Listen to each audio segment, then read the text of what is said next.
I should probably get some music added to this or some sort of tune. Have a different one every time. Why What not? about Jason's little thing he made? It's really loud. Oh, hi everybody. Hi chat. How you doing? Oh, we're Do live. do do. Oh yeah, I already went Oh, live. that could have been um. something you could have told me. Oh well, I like it to be a surprise. Um. Why? Yeah, you already said all your racist crap, or is that too cliche for everybody else is doing it? No, Jason apparently he's either working on lowering the volume on uh on the original, or he said he's working on something else. I'm like, dude, I just like what? Oh, send him an invite. Hee hee hee. Do do do do do. Sneaky sneaky. Da, da, da. Oh my goodness, I've been yawning entirely too much. We all have. Hmm. Oh, so what is this nonsense? It's supposed to be like 106 without the heat index this week. Hmm. I mean, I can pull the weather up right now. By the way, how's my? I had Mm-hmm. to readjust my mic and some gain, so I Oh, you don't know. sound fine to me. Okay, cool. Mm-hmm. That answers my question. Not Joe Green's being a smartass, but he can't help himself.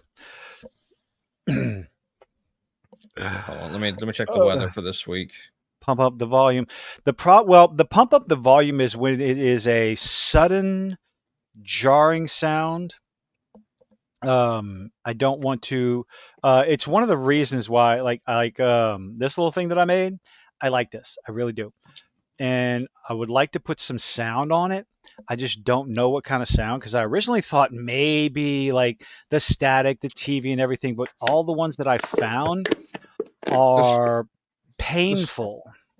the screams of all your haters. Well, I don't have any yet. I mean, Bullshit. You're on well, the I mean, internet. You have haters. oh, I'm sure I do, but I think what was it? The celebration stream that I was doing. Let's see. Hold on. Well, Which yes, that I'm was what you muted. submitted over the weekend. I was at a Yeah. convention in Shreveport that day. So Oh, you bastard. Oh, Steve, you are a genius. Hold on. No, I there we go. was dressed as Batman with my Do girlfriend do do do being do do do Catwoman. do do do do do. That is perfect, Steve. Yes, that is perfect. I will find a way. Um, but I don't. But we I better make think sure that music is not copyrighted. I'll do it with a harmonica, maybe. I didn't think about that. Well, if I only do 5 seconds of it, it's worth a shot. I mean, I don't know. But one of the comments on it, on I think I missed something during the live stream. I had started an article from Bounding into Comics that was talking about Baldur's Gate 3 and uh, the I guess controversy because all the developers saying that hey, don't think this is a like gamers shouldn't act like this is going to be the norm. It's a fluke. It's a once in a lifetime thing. And like you're complaining about gamers liking a finished game that has Yeah, and very few, if any, I heard bugs and about stuff. But that. comment from Observer 9051 said, just hoping you make a video about woke, pride woke politics, I guess politics in gaming. Start with Baldur's Gate 3. And I was like, I wasn't sure if he was serious. I thought he was serious. So I asked him, I was like, what do you see as woke or political in Baldur's Gate 3? And he said, never mind. I'm like, no, don't say never mind. I'm genuinely curious. Does anyone think Baldur's Gate 3 is woke or political? It could be D&D. You can use D&D to like do whatever you want if you want to try and drive a message. But the idea that it should be that should be able to do whatever you want because that's how Yeah, but D. that's not woke. That's not woke. That's not political or anything like that. I'm I saying mean, I like can understand, mainstream tries to politicize every goddamn thing nowadays. It makes me want to vomit.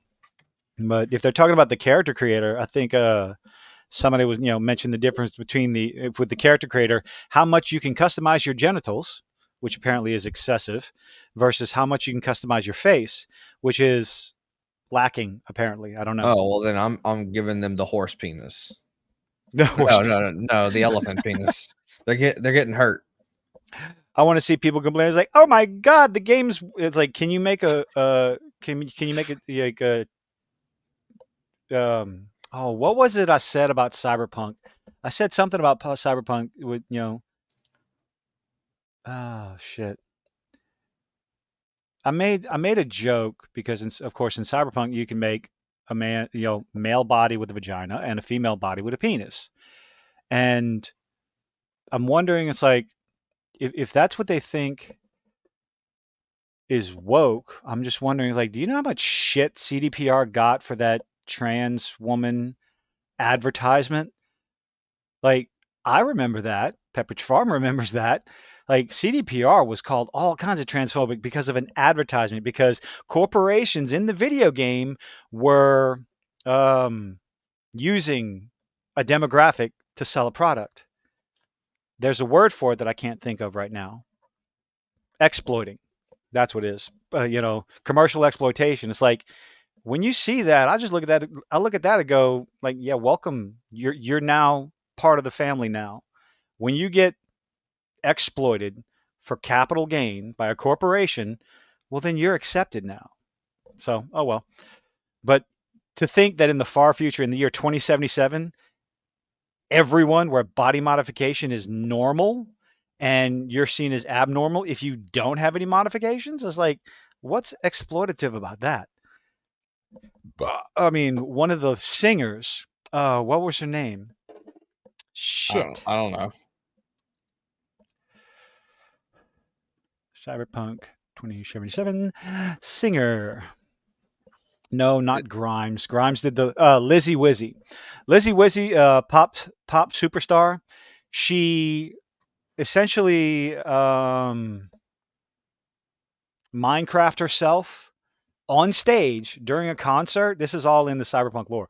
She Minecraft herself on stage, because we can't say those words on YouTube, and had the surgery to have herself put into a complete cybernetic body. And of course, she went insane after that and killed her husband, Minecraft her husband. But whoopsie doopsie. But you What the can't hell say was that? the. I had some You can't use the S word, what is word the S word. like shit. No, no, you can say shit all the time. I say shit all the time. I'm talking about the one that starts with an S and second letters are U, ends in I'd. My goodness, Oh, I know. Saying when the voice of Lizzie Wizzy was Grimes, but I wanted to know what the character in the game was. I'm trying to remember the character in the game. Sanguine said something a second ago. Oh shit, y'all are talking already. Crap. Okay, character creator isn't as free as it should be because woke people don't like you making beautiful characters. So you can't you can't make a character that looks better than the vampire twink. Hi, Ark. How's it going? Hunty, Steve. Hello, everybody. I have to make a choice. And I think I've already made that choice between Baldur's Gate 3 and Armored Core. And yeah, as much as I would love to play Baldur's Gate 3, I'll probably wait for that to go on sale at some point, at least half price. I'm Do probably do gonna do. once I get done streaming Mm. fuck um Hogwarts Legacy. I'll stream Baldur's Gate next. I'm going to be streaming that game I just mentioned, Armored Core 6. Wow, good Lord have mercy. I'm doing great, folks. How's everybody else doing? Giant stompy robots. Yes, yes, yes, yes, yes, yes, yes, yes, yes, yes, yes, yes. Because a week after that, I put this in the Discord. What was it? Let's go back to it.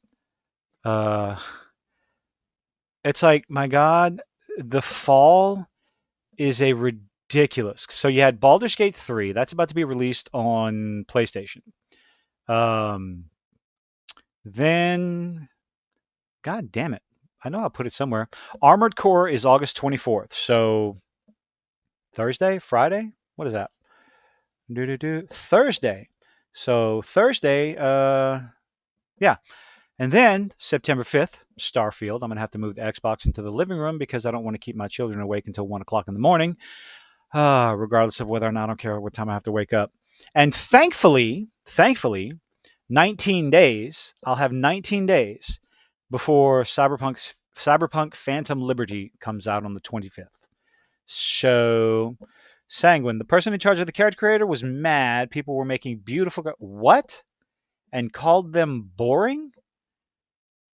Just give people the tools to make whatever they want to. Go look at if you look at the character creator, the character custom, whatever, for Ark Survival, that is that you can make some next level abominations with that. Also, Wait, you can wait. make them. I'm so Okay, what? confused. What's that? The person in charge of character creator was mad people were making beautiful characters and called them boring. Wait, what? What's the story behind that? Let's go find out. Let's see. Sanguine, do you happen to have an article? I'm going to look for it. Oh, you posted the article. Where'd you post it? Scrolling. Let's go back all the way to the bottom. Where'd you post it?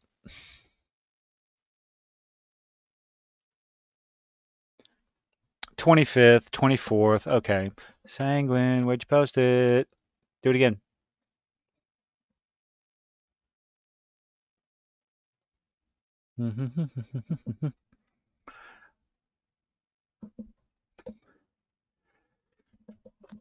Okay, Sanguine, Steve, yay, come on. Send it to me in the Discord. Anyway,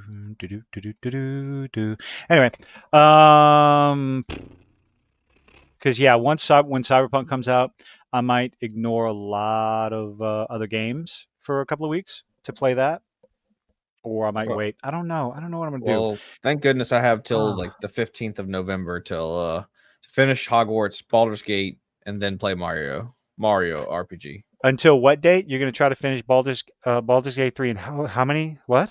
till November 15th because that's when Mario RPG You comes might out. finish it in time. I still got to finish Hogwarts Legacy. There are people that have put 100 hours into Baldur's Gate 3 and they're not even a quarter of the way through. Like that's how immersive and massive the game is. From what I've heard. And my main thing is is it gonna have mouse and keyboard support on the PlayStation? Oh, Because I don't have a PC. My computer can barely fucking share a video while I'm doing this. All right, let me see. Do.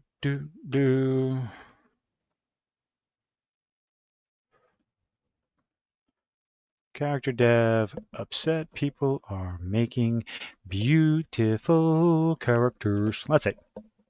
That's on Reddit. Rant about the character creation. Baldur's Gate 3 players call out for their basic ass. Ooh, that's from October. Oh, that's October 2020. Is it that old of an article? Larian Studios. Guess we will never get character sliders. So, how ugly are female characters? Lord, what the hell kind of Okay. Oh, NeoGAF.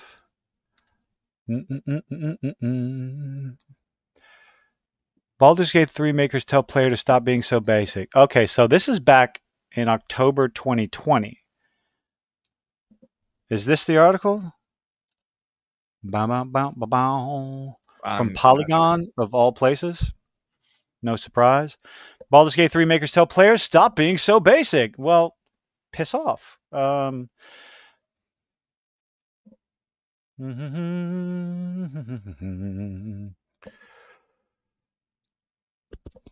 Let's This see. was released 3 years ago. Yeah, this is from October 2020. Only in early access with players able to create their own character and jump into the rich fantasy world. I should probably slow down so people can actually understand what the hell I'm saying. The only problem is that developer Larian Studios has checked to see what kinds of characters people are making, and well, the typical result is really boring. Really? Okay. Before the fixes, let's share something you've created yourselves. This is your own fault. Well, through your choices in character creation, we took the most popular choices in character creation and recreated this. We thought our analytics system wasn't working. We checked, it is. So I guess they're focusing on one character design. You think maybe, I don't know, maybe people were less interested in the character creator at the time and just wanted to jump into the game itself and see what the mechanics were like, because they're not going to be playing these characters straight out the gate.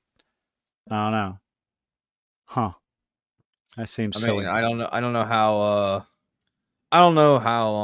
in depth the character creator is right now. I haven't, like I Yeah, said, I no haven't played clue. it. I assume you It's can like, play more than just human.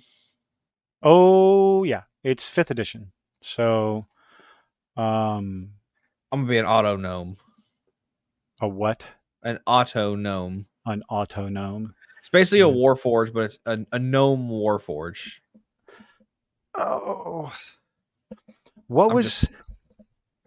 Oh shoot! What was? they also have human sized sugar glider monkeys or whatever they're called, like the monkeys that have like the wings, the skin they can like kind of like glide or little no yeah they're monkeys that can glide basically.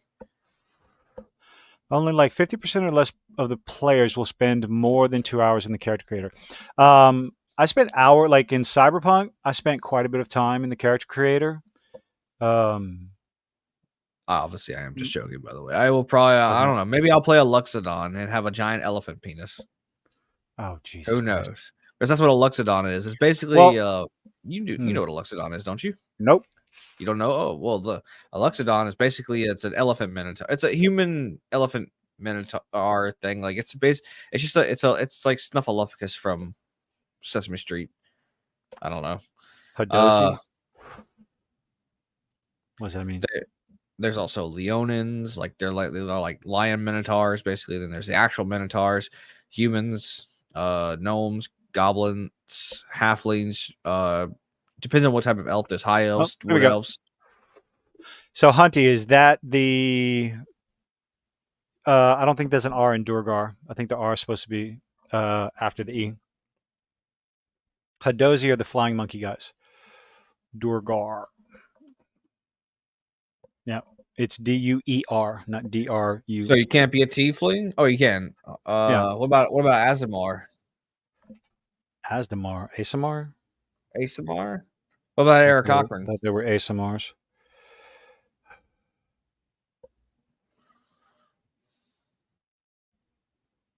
For those in Lake Charles, I am not in Lake Charles. I am not in Lake Charles. Elves, half elves. They have the choice of you. I don't know the drow. Oh, are they doing 5th edition where the drow are not all inherently evil? Like, really? There was Um, really I mean one drow. One drow. Drax or not Drax. Oh Drizzt, fuck, Driz, Drizzt, Dritz. Drizzt Duarden. Drizzit, Drizzle. I don't know. Mm-mm, mm-mm, mm-mm. Anybody keeping track? This is our first tangent. Uh, every game to be as deep as Dark Souls, free to make waifus, husbands, and abominations. Waifu abomination? Oh, why not? It's gonna be a game with halfway decent mechanics. I don't know. Okay, All depends on what my mood is for the day. okay. I'm Watch gonna be this. smash. I'm gonna be giant smashy robots in a week. I mean, you could be a Goliath and smash stuff in Baldur's Gate, or you could be a no. I mean, a I've said warfo- it before. a Sci-fi is war. my go-to. I'll take Hey, sci-fi over fantasy. Warforged. They're sci-fi I know ish. what Warforged are. They're not from. They're not even from the D&D world. They're from. Oh shoot, where are the Warforged from? Forge. They're from the I think that no, they are from a different plane of Mm, existence. Uh, yes. they're like oh shit, it's like the heaven for Eberron. machine. Eberron. Eberron was a world where they started mixing technology with magic almost like similar. I guess they were getting closer and closer to Spelljammer. I tried running an Eberron game, but failed miserably. It just kind of fell apart. But yeah, Warforged, they pulled that from the Eberron games, and Dragonborn, those are just Draconians from Dragonlance. It's all CMS. Yeah, but Excuse Dragonborns me. have been a thing since early, like first edition, right? No, no. Mm-mm. Well, I haven't played first Like I edition. said, the closest thing to Dragonborn, as far as going all the way back, is the original Dragonlance world, and those were magical creatures. They were magical. They were created from obviously dragon eggs with magically created, right? You know what? I'll pull up D&D Beyond real quick, and I can tell you how many characters. I mean, how many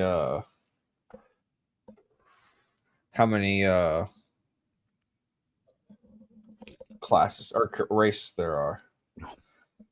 Playable races in fifth edition, or like Yes, what I edition have are we going back to? fifth edition. Let's see. Mm. I have access to. Well, my friend gives me. He shares his paid stuff with us, so I have access to all. Oh, password sharing. Ooh. Yeah, well, you're allowed to in Woo, woo, D&D woo. Beyond. Oh, really? Okay. Netflix needs to If start doing that again. They might get you're more allowed, subs. you're allowed to. So that way you can like the DM can allow characters to so that way he can give them access. If like say if they're playing a game, he's DMing, and then they don't have access to the content that he's trying to do. So that way instead of like them sharing his DM screen, he can just share his content Oh. with them. But they limit it to only 3 campaigns. You can only do 3 campaigns, and you're only allowed to have 15 players in each campaign. So they do limit it. So Uh, wait, wait. For the paid service, you're limited. you're limited to your sharing. Oh, okay. Wait, like three at a time, You can or yes, you can what? do three. You can do 3 campaigns, and each campaign can have up to 15 players in it. So you can share your content with 45 players if you want to. Okay. Okay, Steve so says you Dragonborn are an offshoot of Dragon Blooded, which was a third edition thing. okay, so right now currently, not including our shit homebrew stuff, you have the Aracocrans or the The what? the bird people. You have the Azamar, the Aragenasi, the Astra Elf, the Auto Arachne? no, Ar- Arakokra, the bird people. Mm.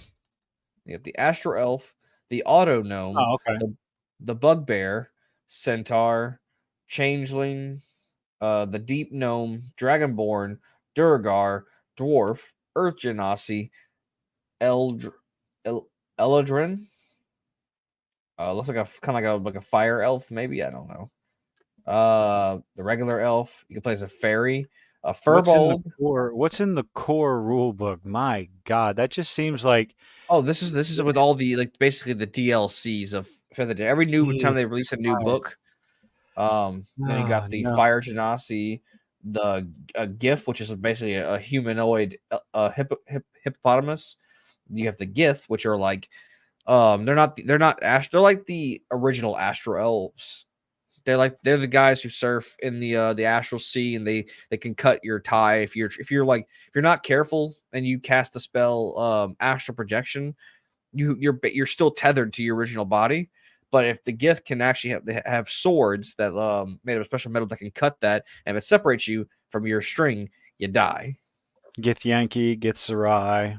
Yeah, Mhm. Gith Yankee, Gith Sarai, the gnome, the goblin, the Goliath, the Grung, the Hadozi, the half elf, half orc, halfling, the Haragon. Not GIF, the Gith. Yeah, Gith, I Gith. said Gith. I know, but Steve, what are we doing? You got the Serpent, I believe. hobgoblins, the humans, the Kalistar, which is like dream elves, the Kindar or Kinder, the Kinkus, the kobolds, leonins, lizard folk, Uh-huh. Lokatha, Luxodon, Okay, you can Minotaur. stop now. Oh You no, can no, no. stop. We're gonna keep No. going. Orc, Oh, sweet Jesus. Owlin, Uh, Pandarian, Plasmoid, Ratfolk, Satyr, Sea Elf, Shadarkai, Shifters, Samaric Hybrids, Tabaxis, Three Kreen, Tieflings, Turtles, Tritons, Vidalkins, Verdans, Warforged, Water Genasi, Yuan-Ts, and then Yuan-T Purebloods. There you go. That's I every agree. I playable race. I agree with And Steve on Kender. I don't get the joke. Kender are pretty much halflings in Dragonlance, but they are annoying, playful, aggravating, curious. Um, uh, Imagine Peregrine Took turned up to like 30. You mean the halfling? You mean the Hobbit from Yes, yes, Peregrine Took. You know, fool of a Took. Throw yourself in next time. Save us all the trouble. Yes. Yes, I know. Yeah, I was just, Tasslehoff Burford, the most famous one in the Dragonlance series. Yeah, yeah, yeah. Very aggravating. The Barbie. What? What the hell, Sanguine? Kenders must match the Barbiarchy. I don't know. Are we talking about Barbie patriarchy or barbarian?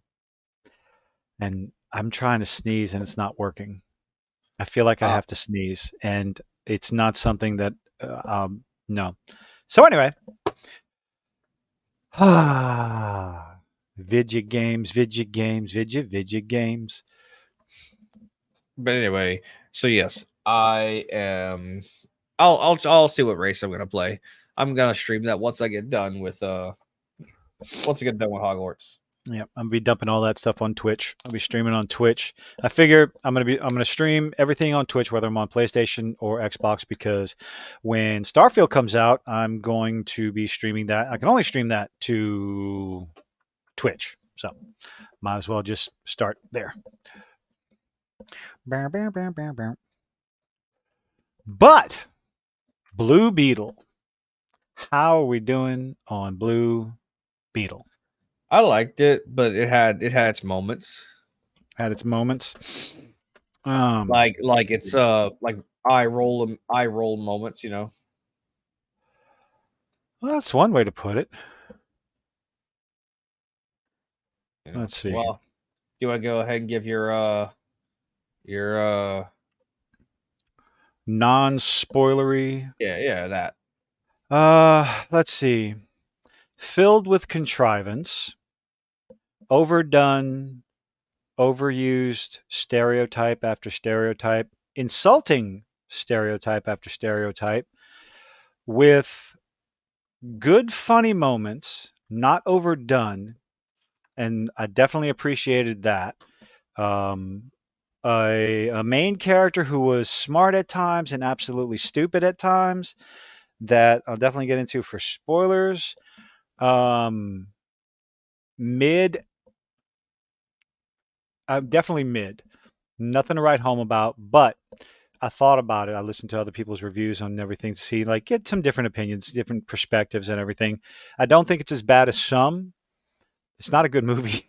It's an okay movie. Yeah. If you enjoyed Shazam: Fury of the Gods or Black This Adam, I will say this. then you'll enjoy this movie. It's The fun. C the There is CG some was far beyond what they pull with the CG is a lot. The Flash. CG is a lot better. Oh, that's a low fucking bar. Can we I try? know. Can we set the bar up just a little bit? I'm just saying Uh, the last DC movie, the CG was poo. That's being nice. yeah.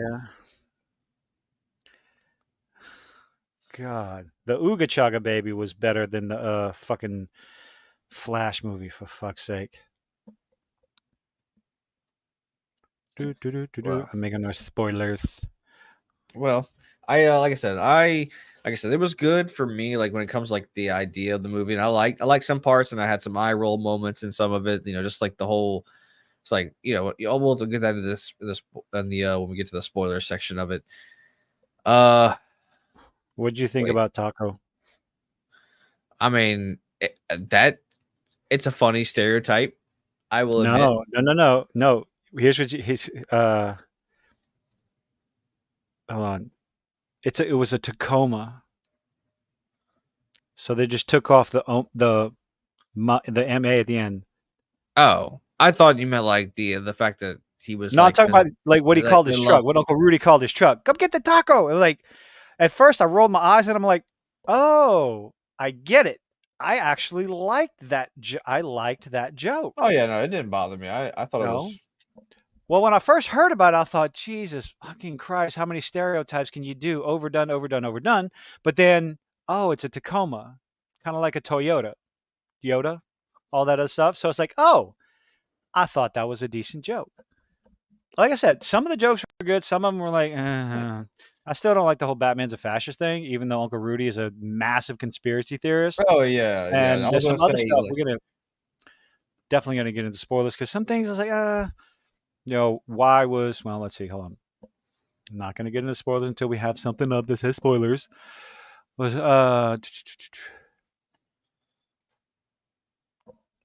okay, hold on, Steve. Doing spoilery shit. To serve image. Do do do do do. by the way, I sent you the cosplays me and my girlfriend did over the weekend. Oh Lord. Um.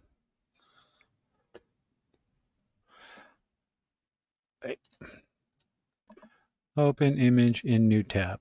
So all in all, I can't say I would recommend the movie I at the mean, if you, theater. At the yeah, theater, it's worth I don't watching think at home. I Yeah, wouldn't waste like I said, too much money fun. on it. Also because I hate that like, okay, we'll go ahead and fuck it, spoilers. They set up a sequel. Hold on. Now we can go into spoilers. Okay, Okay, everybody, there you go. 5, 4, 3, 2, 1. Anyway, the movie was very cookie cutter, generic, one scene after another. It's like they took a whole bunch of other superhero movies and took a bit from Iron Man, a bit from Spider Man, a bit from this movie, bit from that movie, hit it in a blender, and then stuck it on the screen with the Blue Beetle. The Okay, ending was very, and by the way, Final Fantasy VII. They took a lot from Final Fantasy. um, Tell, all in I mean, all, I didn't mind it so much. Again, apparently the movie was originally supposed to be straight to streaming, but they sent it to theaters. The director, Angel, apparently pronounce his name, oh, Angel Manuel de Soto, or Soto, not de Soto, Soto, Manuel Soto. I kept saying Angel. I think it's Angel. Um, So since we're already into spoilers, Steve has the question. Was the main dude there when his dad had a heart attack and died? you mean the, Unfortunately, he you mean saw the, his dad. Huh? I mean, like, is he talking about the main character or the main bad guy, like The the main one in the character. armor? Main character. He was technically, Jaime. yeah, he was there. He was He was there. He he saw was it, just being but taken he was away. being he was being taken away. And yeah. Um. So the things that I really liked about the movie, I thought George Lopez's character as Uncle Rudy was okay. Massive conspiracy theorist. Didn't trust anyone. Had opinions on everything, all over the place. Big brother is watching you. Big brother's out to get you, and all this other stuff. And one of the complaints I heard, if he's so smart, he's got all this knowledge, technological prowess, and everything. Well, why isn't he? Sure, he's Mexican, and they turned up the racial stereotype bigotry, like when Hey, Jaime look, walks in, hey, look, huh? man. If they're gonna be stereotypical, at least they were, No, they they can't be called out like but it was uh stupid. It did it not was make any done. sense. The It was receptionist, done. I can't. A guy walks up to the counter in a suit. You're not gonna think. I don't care what color, how much melanin content he's got. You're not going to say, "Oh, deliveries are over there." No, I'm sorry. That some of it was unnecessary. And then what's the first thing they do? They go eat tacos. Are you fucking kidding me? Hey, man. That was just Maybe he does his that childhood was favorite. dumb. And what was the horn on It Taco was on that. the That was Tacoma? you. You're right. Who was that? Jesus, like that's like in every movie. If you, it's like we're gonna make a movie for a bunch of rednecks, and we're gonna have the fucking General Lee in there with ba ba ba ba ba ba ba ba ba ba. Like, oh come on, just overdone. Thankfully, I think they only had that in about the first act of the movie, the first third or the first half of the movie. Yeah, it After was a like while, it wasn't it really even the went. first. It was like in the first quarter of the movie, honestly. Mm, and the sister. Okay, I guess we're going to talk about the shit that we didn't like about the movie. His sister was an absolute raging twat. I could not stand her character. Not at a single point in the movie. Like, she was the cause of him losing his job. She had nothing good to say, insulted him when they were trying to work, made life exceptionally difficult for him. And then when they bring the scarab in, she picks it up and goes like, they're cheering him on to open it. It's like, okay. The whole family being there going, Jaime, Jaime. Everybody saw it in the trailer. It's just like, okay, maybe, sure. They're a loving, overzealous family. Okay. But his sister was a god awful. She was awful. Barely Yeah, even like just ugh. And yes, I'm saying I kind of enjoyed the movie. yeah. I But don't care for the again, sister, honestly. yeah. She seemed very twatish. I don't even know if we're allowed to say that word or not. What's that? The swatish, with a T. She was oh, twat-ish? No, she was a raging Yeah. twat. She was just insufferable. Uh So Steve says, from what I understand, the armor can make anything he can ask for, which is why I wondered because you could go armor makes me something. Oh, he was already stuck. He was already captured with that. So yeah. Well, Some people, they turned off the they turned off his connection to the scarab. Remember, they captured him. yeah, when whatever it was that they used, absolutely short circuited with. Everybody's talking in the chat while I'm running my mouth. Y'all know I can't do two things at once. Uh, Hunty, what are you saying here? Quick question. Should I replace my avatar's head with a TV and keep his armor? Yeah, go for it.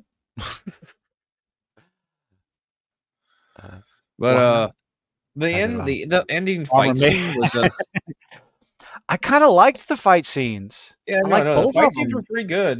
Like I said, he felt like he was really taken from Final Mhm. Fantasy like Cloud, like from So the armor, here's another thing that I was just like, this is a problem in superhero movies. This was a major, massive problem in Multiverse of Madness. You're showing off all these abilities you have, but you only use them one single time. The that whatever that whenever Cord Industry showed up at his house and has his family outside, he drops down and uses whatever the gun was to blast the guys away, to shock them, to stun them. uh-huh. He didn't try anything like that against the Big Red. I can't remember his name. I don't remember. Steve, what was his name? Uh Quarterfect? Something, I don't know. Blue Beetle. That guy. Uh, Carapax. Wow, he looks very different. Raul Trujillo. Trujillo. Conrad Carapax. His last name was Carapax? Okay, cool. Um, but the idea, getting back to Uncle Rudy, um, like, why wouldn't he have any sort of job? Oh, he's Mexican. He's downtrodden. They're pushing the Mexican down. A bunch of white racist people in the corporation. Blah blah blah blah. That doesn't fit because the old lady who runs the company has a Latino working for him, and of course they turned that up. Kept calling him Sanchez. Yeah. If you work with someone for that long, I'll agree with this one. You work for someone that long in a professional environment, you know their name. You're not going to call them the wrong name. I don't. And Yeah, but don't. she They're was they're probably they're, gonna they're she was they were gonna say, oh, she's the powerful white lady, so she doesn't that she's that's beneath. That's beneath. She knows. She knows Carapax's name. He's Um, her like he was her prized experiment experiment. until he was Yeah. a prototype, but Yeah. still. Well, anyway, so Uncle Rudy's got all this knowledge and ability and all this stuff. Doesn't have a job with the white people. Why doesn't he have a job? That doesn't make any sense. It's like, well, it does if you understand that he does not trust any government, corporation, or anything like that. As far as he's concerned, they're all out to get him. So he may have all this knowledge. And again, I'm giving the movie the benefit of the doubt, a massive benefit of the doubt. That no, he wouldn't go after a job like that. He Well, has the weren't they, knowledge. weren't they all working in his dad's garage, like as the mechanics? That's why he. And I then don't know. at the beginning of the movie, like they were like, "Oh, we lost the house and we lost the shop." So Yeah, and they that's maybe lost all why he that stuff wasn't. because of Cord Industries. Saying that's why he wasn't working because they just lost the Well, shop. Uncle Rudy was never working. Uncle Rudy was sleeping on his brother's couch. So, but I think his character, they set his character up. Maybe they could have used a little bit more development with Rudy by, I guess, a little bit. I don't know. How much more backstory do you need? Would they have been I able to mean, fit in there? But uh, something like well, they they were showed off developing his the. lack of trust for the government, lack of trust for the corporation, Oh, especially Cord Industries. within the So very beginning of I the don't, movie. yeah, I don't see him. He would never work, even with all that knowledge and all that ability. He wouldn't work for a company like that because he would only see the company as being out to get him and his family. Um, yeah, I will. Like that truck was probably worth more than the house. So that was a little sketchy. If they're supposed to be a very close knit family, sell the taco. Um, Another funny moment at the end when he says, "Hey kids, come convince me to like this truck." I thought that was like what I liked about the jokes. The ones that landed. Uh, where'd the scarab go? It went up his culo. I mean, Oh God, that is it the did. only other spot it could have gone That's up. three dick jokes um, in the movie that Yeah. at least one of Man, them I that's think was very, well very timed. So, question: do you think he Huh. flew her home, flew back, got some clothes, and then drove up there? Because if he, de-beetled when he flew her up there, What part of the movie we're talking about? the very end of the movie, whenever he flew, he's like, "Hey, I'll give you a ride home." He flew her home. Uh-huh. The beetle tears his clothes off every time. Yeah. So you think he like flew flew her there, flew home, got some clothes, then flew back and then got dressed there, or you think bow shaka wow wow. Wore some more of her dad's clothes. I don't know. I mean, that's Why also not? a point. Yeah, yeah, yeah. Speaking of the dad, I don't remember. I don't remember there ever being like an old. I feel like I missed a lot of like Easter egg references to an older Blue Beetle That show, was at or the end. Oh wait, the Blue Beetle show. Wait, what? like a show or something, like the whole Blue Beetle cave, like the secret lair, like the That's guy just the all guy. from. That's all from the comic books. Okay, The original Blue Beetle. Cord. Ted which Cord.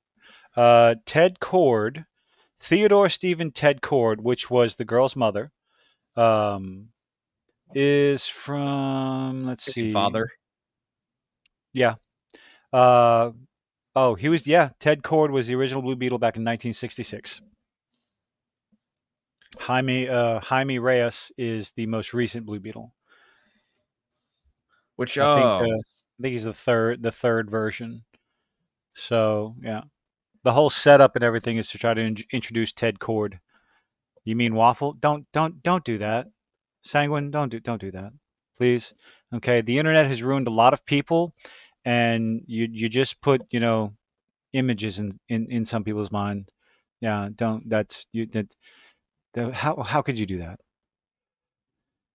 I mean, Would the movie benefit if they interwoven the original Blue Beetle and Booster Gold to make it less of a generic origin movie? Um, the fact that they haven't done anything with DC's Booster Gold, like I don't think especially for a movie that's about to basically mean nothing. I think it's a good standalone. I think for a standalone movie, I think it did a good enough job. It doesn't need Yeah, but but anything else. And the end apparently, credit the end credit scenes are definitely setting us up for something that's never going to happen. So, What happened in the end credit scene? I didn't see it. first end credit scene was Oh, there were two? yeah, there were Fucking two. hell. Okay.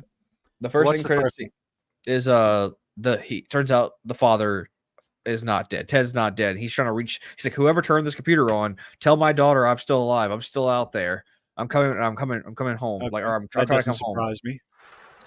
And then the second one was just that little cartoon that they showed, and like whenever the taco guy, the uncle, I can't remember his Uncle name. I'm back. Rudy? Yeah, Rudy, George Lopez. George Lopez. He um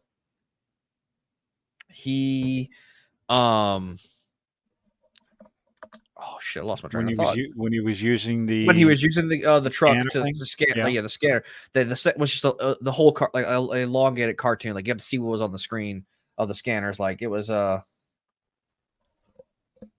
just basically that. The second one doesn't matter. It does not. It's just paying homage to the old cart because it used to be. It was a real old Mexican cartoon like they used to air. So Yeah. What's this? I think they even changed the origin of the scarab itself with the third version. Okay. Steve, would you put in the Discord? I'll check it out. Do do do. But as far as would it benefit, I wouldn't be well. James Gunn seems like the kind of person that likes working with the not so popular characters and doing something with them. Like I guess because you might have more freedom with it. Look, I mean, he took Guardians of the Galaxy and absolutely changed it from what they were in the comics to the point where the comics changed to suit the movies, I believe. Um, and he was successful with it. Um, I don't know. Is he in charge of Peacemaker? yes, he is very So in he's charge of in part of Peacemaker. Peacemaker, and some of the characters he talks about for his DC universe, uh, I sat there and went, what, who? So uh, to put Booster Gold, my understanding in with the DC comics is Booster Gold and Blue Beetle are a team, and they're more of a They do comedic work together team, some kind of sometimes. but they're Yes. they're less serious, right?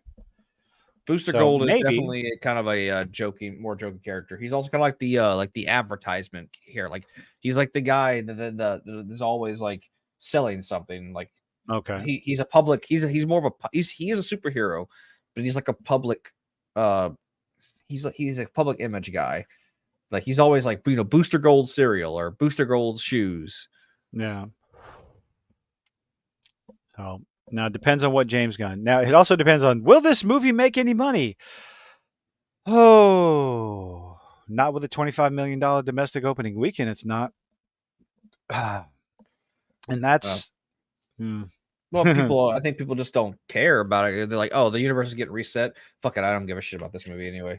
How many people know that's going on? Uh, Normies, your average I everyday moviegoer. Probably not a lot. We know all this stuff. We know a lot because we pay attention to I pay attention to some of the rags and just what everybody's talking about on the channels that I follow. So I found out that, when James Gunn came out, I found out about it that day. Didn't find out in an article later on down the line. Of course, right now, it doesn't seem like James Gunn can make up his mind because one minute, like I said, oh, Superman's going to be, or Henry Cavill's going to be Superman, and then he's not. And then talking about Gal Gadot, oh, well, she's going to be Wonder Woman still, but maybe not so much. They don't know what they're doing. Oh, Booster Gold's going to be the first superhero in James Gunn's DC universe. And yeah, like I I think this movie was hurt a lot by the director because fans of Booster Gold heard him running his mouth and just being an absolute twat. And of course, I do genuinely believe the Batman's a fascist line in the trailer, in the first full trailer. I think it hurt this movie. Yeah, I think I genuinely do. I genuinely you, feel like that even because with people they're not going to care about the context. even with like the context of the now knowing that he's still like he's just a paranoid dude. Like it still Hmm. doesn't make sense why he would say that. Like after watching the movie, like it really doesn't make sense. Oh, I didn't like the line. I mean, regardless of it, I can see it coming from his character if he would have been talking about Bruce Wayne, calling Bruce Yeah. Wayne a fascist because Bruce Wayne's got the money. You can't be associating Bruce Wayne and Batman. Batman's not a fascist. Batman's a vigilante. Okay. Steve says, I believe he's talking about Booster Gold here. Came back from the future to try and get a leg up on the future, where he was just a dude, not a famous hero. So Yeah. talking about Booster Booster Gold Gold. does. Booster Gold does time travel. Oh joy, because that's what we need more of. Oh God, I watched Mahler's video on Quantumania. Holy shit, that movie was bad. Frostfang says the problem with Gunn is that he deviates too much from the comics at times. John Cena was told not to read the comics, correct? Oh, they fucking wasted Adam Warlock. They wasted him. He was Wasn't supposed to Adam be Warlock supposed to be introduced? Infinity. He was supposed to be in Infinity War You would because think so. He was introduced in Guardians 1, right? no, he was introduced. He was the end credit scene at Guardians of the Galaxy 2. You sure? Because Yes. Guardians of the Galaxy 2, he was fighting Ego. No. Yes. That. Yeah. Mm. No. Adam Warlock was. So at the beginning of Guardians of the Galaxy 2, they stole the batteries from the gold people, and then they chased them down. Ego saved them, and then the end credit scene. Yeah, Gold Lady had him in a pod. He was supposed to be born of the Soul Stone, but they scrapped that for whatever reason. But yeah, it was in Guardians of the Galaxy 2. Because why would they set up the end credit scene for Guardians of the Galaxy 1? Okay, okay. I don't know why I thought it was Guardians 1. No, yeah, they wouldn't have set that up like 3 movies down for Guardians.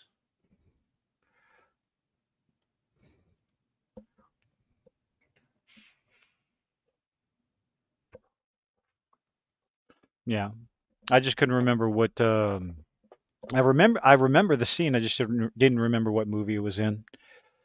Oi oi oi. Yeah, it was definitely Guardians of the Galaxy 2. They set him up for that.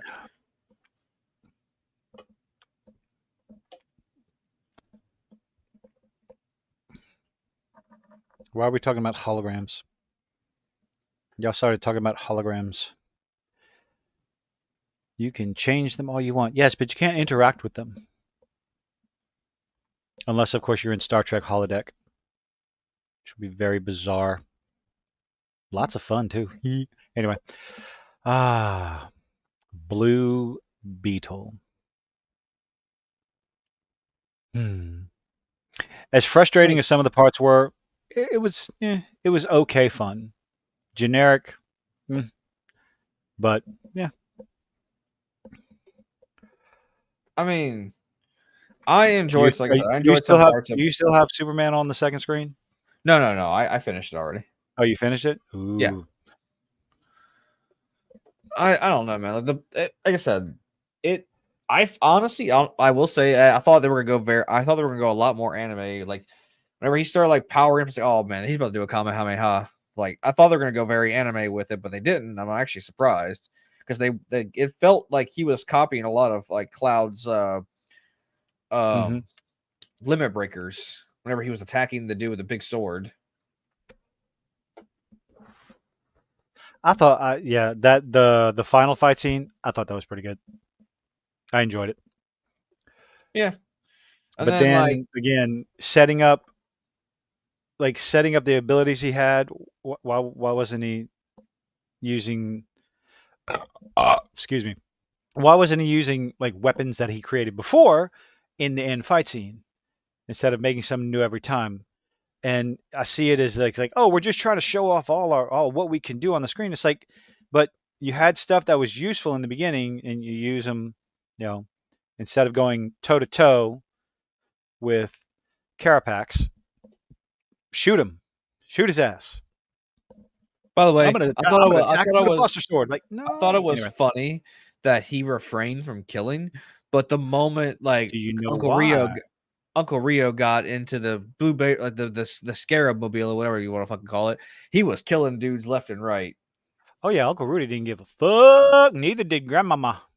Speaking of Neither did grandma, Nana. how do you feel about Nana? Uh, I have no I have no idea what she was saying, They had but subtitles. I kind of got the gist of Oh, because you watched it, not in the legal sense. I don't know what you're talking about. So, I got the basically, gist. Oh no, she was a yeah. she was part of the apparently I don't know which revolution it was. She was a freedom fighter in her younger days. That's the Oh, explanation they gave. yeah. And she turned into a Billy Badass with that gun. Yeah, So that's what she I enjoyed her character. And her daughter's like, we need to have a talk later. yeah, And Nana's like, knowing basically, yeah, all the tactics she and was a shit. freedom fighter. Mhm. That's she fought she called them the imperialist in the Yeah. I watched it in the theaters. Yeah. Um, Nana's got a gun. also, Nana's got a gun. You knew I you was going know, to sing that. I really one thing I appreciate about this movie is they didn't give us a shitty father figure for the father. Like he was a Yep. That's a genuinely plus. Quite a we few got a pluses. Go ahead. we got a Finish. positive male role model as a father figure Mhm. in this movie. Like he, no matter what, he like even though Woot. he was losing everything, like everything, he put on a smile for his kids and made sure his kids felt safe. And I think Uncle Rudy's character came, he matured a little bit from being more worried about his car and this, that, and the other to, uh, whatever he's got to do to help with the family. And I think the family message was, regardless of how well they did it, I think it was nice to have that in there. Looking past the overblown stereotypes, the massive, massive contrivance in this movie, but yeah, everything's so convenient. This happened, that happened. Oh, it's very convenient. This happened. Very convenient that he was driving along when she was getting out of her. Yeah. Anyway, but yeah, I like outside of the sister because she's a twat. Yeah, I think Yeah, no, she's the probably family the most message was pretty unlikable good. character in the whole uh movie for me. Of course, I would, Steve.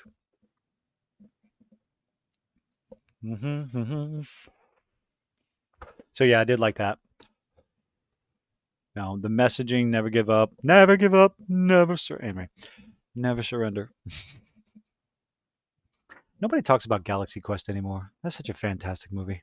Well, that's the one with Tim Allen and Hmm. Alan Rickman. Yep, and the redub of Sigourney Weaver saying "fuck that" because they. I love that. Was that who was in this movie? That's not her, was it? Sigourney, yeah, that's Sigourney Weaver. I Is that have the person who one played? job on this ship, and god damn it, I'm gonna do it. Is that the person who played? That's the person who played Ridley from Aliens, right? Yep. Or am I okay? Just making sure. Yep. And in Galaxy Quest, apparently she had a massive push-up bra, and I still would today. And oh, what's his name? Tony Shalhoub's character. Oh, he was fantastic. Back to Blue Beetle. We're gonna get off on it. That was tangent number 2. Positive stuff about the movie. I don't know. I don't understand. Did they ever go back to like you said in the end credit in the after credits scene where the computer came on and it's Ted Cord. Um did they and it exploded? No, it did not explode. No. No, Galaxy Quest. It's inside out and it exploded. You gotta let's get out of here before one of those things kills Guy. Have you seen Galaxy Quest? Yes, I've seen Oh my Galaxy lord. Quest. That's, I watched that movie like, and I was like, when I watched that movie when the first prequel Star Wars movie came out. I own it. Shit. See, I kind of thought at the end with their house and everything, I thought for sure they would just go back to the mansion, the old Oh yeah, no, but abandoned no, mansion. no, they decided to go with the community's got your back route. That's not a bad message. Well, no, the community didn't have her back. Cord Industries had their back. Well, It I was mean, I feel like it was a nice okay, community message at the end, but Cord Industries man, ultimately. look, I know this is gonna make me sound, I guess, racist, I guess. I don't know, but I mean, hey, my last name's Martinez, so I can say it, I guess. Uh, I thought I was like, man, what are they worried about? They're surrounded by Mexicans. That house will Uh-huh. be rebuilt within the week. Yeah, I think Vin Diesel wants to talk to him about family, though. Um, that's all I could think of. Was like every time you turn around, family, family, family, family, family, all about family, family this, family that. He loves his family and all that stuff, which is fine. But my God, I was like, you have to say it as much as Fast and Furious movie. Good Lord, man. Hmm. Mm-mm. I mean, that's what obviously this movie was about. You know that. And of course, when the bad guys have to be stupid for for the plot to succeed. Eh, okay, fine. So, what'd you think of the like the ending where like he turned coat at the end where because like the scarab reactivated his.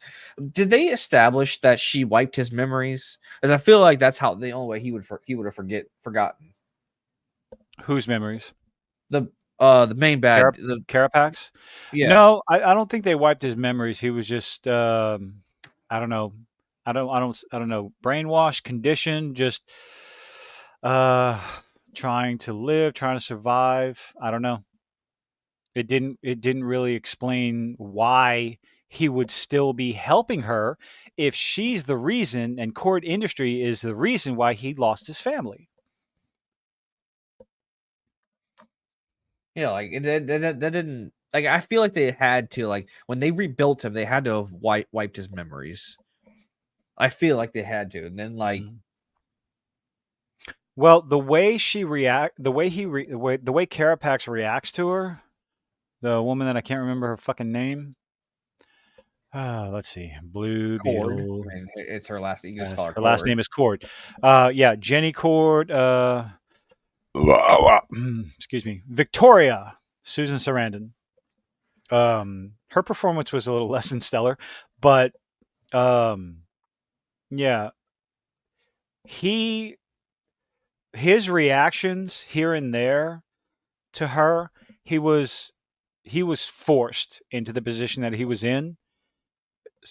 It's pretty obvious, but yeah, anytime she talked to him, it's like, "Oh, we're doing this together. I helped rebuild you," and blah blah blah. And he's just like, you could almost tell him look on his face. It's like, no, like even early in the movie, you could tell this, like, no, there's something else there, There's some like amnesty towards her. massive animosity.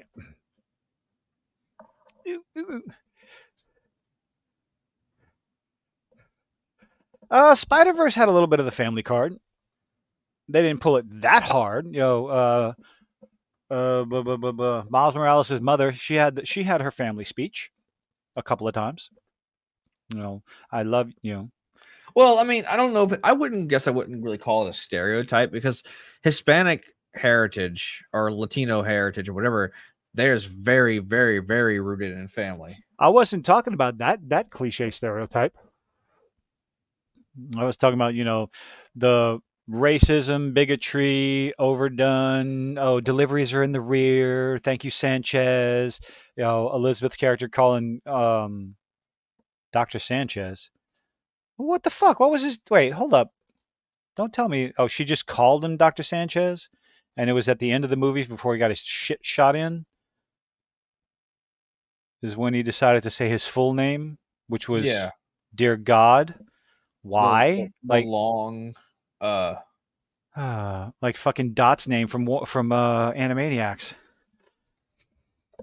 The I third. mean, I guess after getting his name miscorrected the entire time, he was probably pissed. I guess I don't fucking know. Yeah. How do you? Okay. Don't even How do ask you me to say? don't even ask me to say his name. Oh Don't yeah, I'm even. not even. No, sorry. Kaji Da. Is that the scarab's name? Uh, Man, I'd be lying to you. Well, you said the name earlier. I didn't say it earlier. Then what the fuck did you say earlier? I thought you said Kaji. Maybe you're Good talking Lord. about. Hold on. No, it was you. My ears are I'm gonna say relatively working. maybe you were talking about whenever I was naming off the races from uh No, we were already talking about Blue Beetle, the scarab, like Kaji and may have been Jaime. Like if he said it, that's another thing. Why the she called him Jamie it's when he said his name was Jaime. Kajida. Yeah. Just oh god. Princess Angelina, Contessa Luisa, Francesca Banana Fanafofesca the Third. Congratulations, you remembered that. No. I mean, I did remember it, but Steve wrote it out. I was saying that too, Steve. I think I forgot the Louisa part.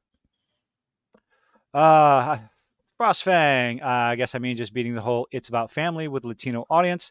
Latinos are bigger on family, yes, than whites these days. Well, pretty much than everybody these days. But Vin Diesel has just made a joke out of that phrase.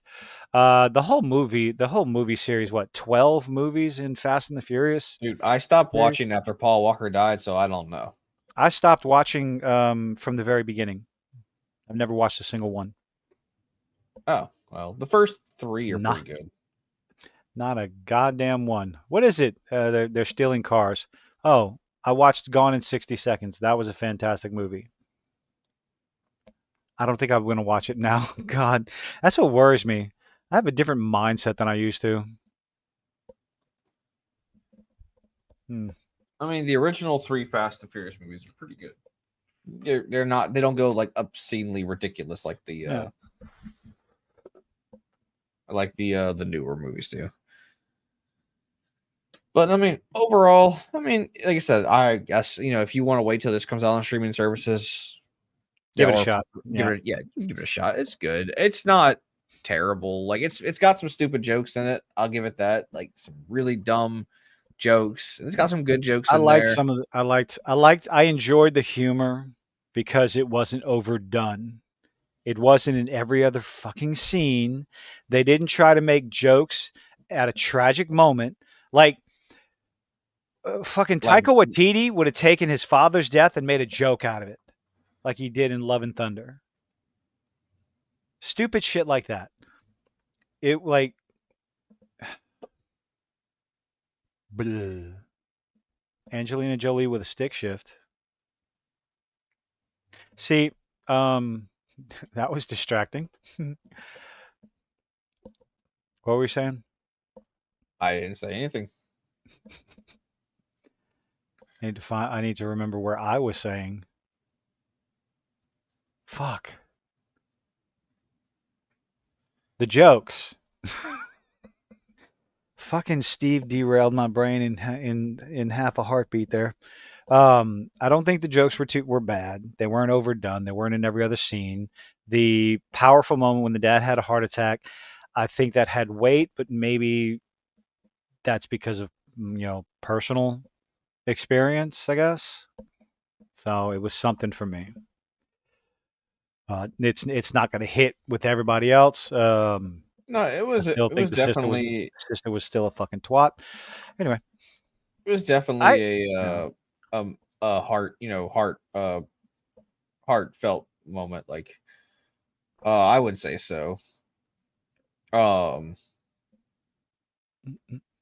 And I liked personally, Uncle Rudy. I mean, like I didn't mind his character so much. Some of the parts were overdone, like him yelling at all the cord at the Cord Plaza. I was like, oh Jesus Christ! yeah, like Some that would lots of get you. That would cringeworthy get you. moments. That would get you probably like arrested, kind of. I don't You know said. about arrested. Just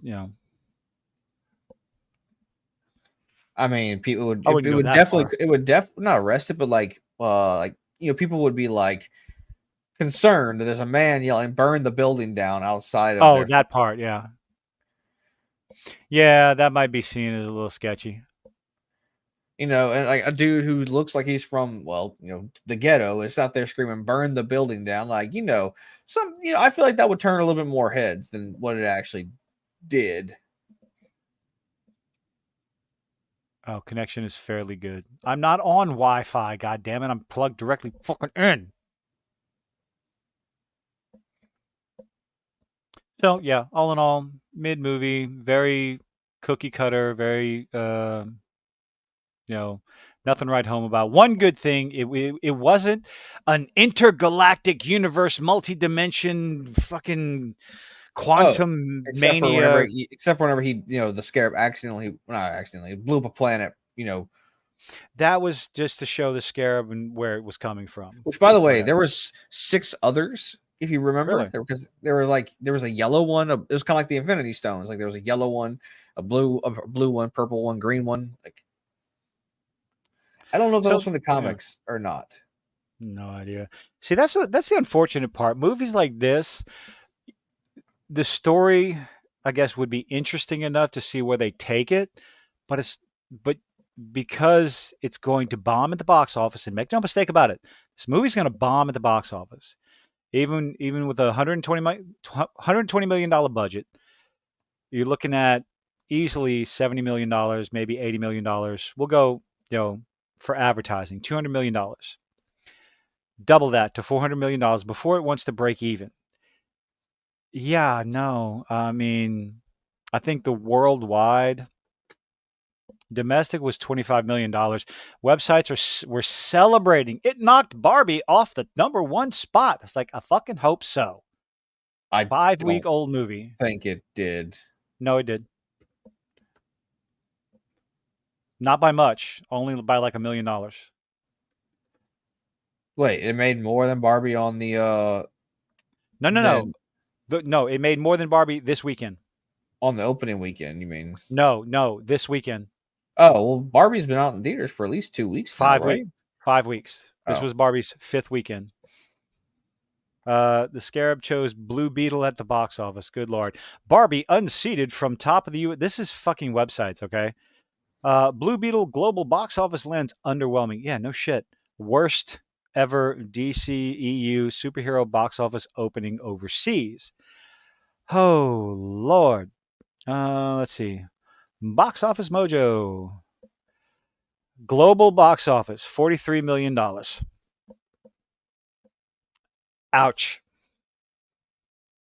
Like, ouch. what's the budget That of this movie?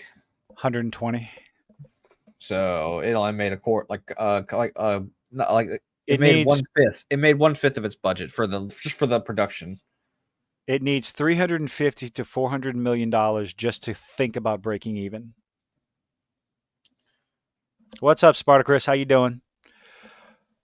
It 350 to 400 million just to think about breaking even, and that's I'm not with a $43 million opening weekend with the and depending on this movie might fall off a cliff week to week. Being I mean, a generous estimate, 50%. people are probably just gonna wait for it Uh huh. to become on streaming services. Yep, that's where it should have been. I mean, which is it's kind of shitty because it wasn't a bad movie. Like I said, I enjoyed it. Like I had some fun with it. Steve says, because I got an answer for this one. Why is it whenever I hear them talking about worst ever anything with a film release, I picture some producer going, "Challenge accepted. Someone hold my beer." Um, we still have Aquaman 2 coming out. Sir, you see there that was called Jeepers Creepers 4. No, no, no. Aquaman 2. We're talking about DC EU opening weekends. Amber Heard is still part of that movie. And a lot of people have a lot of opinions. Although the only thing that might save that movie is The ladies want to see Jason the Momoa without ladies a want to see shirt. Jason Momoa. Yep. Spartacus says, I watched the movie, didn't like it. Understandable. Boring? At times, yeah. Characters were annoying. No, the sister was a twat. Action was meh. I disagree. I enjoyed the two fight scenes between Blue Beetle and Carapax. I did enjoy them. Uh, the Oh, family was the heroes. Not okay. Hold on. Okay, the family they showed up, but Jaime is the one that got himself out. He just met them later on. Unless you're talking about the part where where Nana gunned all those people, gunned all the guards down. I That thought was that was because kind of a at cool the scene. point that was just because the suit wasn't working. Yeah, but ultimately, when it came to the final fight between Jaime and Carapax, it was Jaime that did it. Jaime was able to save, in some way, shape, or form. Although, at the beginning, the suit wanting to kill and Jaime didn't. And then in the end, Jaime wanted to kill the guy, but the suit stopped him. Maybe, It's because they became symbiotic. But yeah. I will say this: the one part I liked about Carapax is that he gave me very Doom Eternal vibes. Like his suit looked very inspired from Doom. It Like reminded me of Maxim. It reminded me of with his shoulders. It reminded me of Maximilian from the Black Hole. And no, I'm not talking about Lizzo. Nothing. uh, I don't think I've seen that movie. It's old. It's a Disney movie.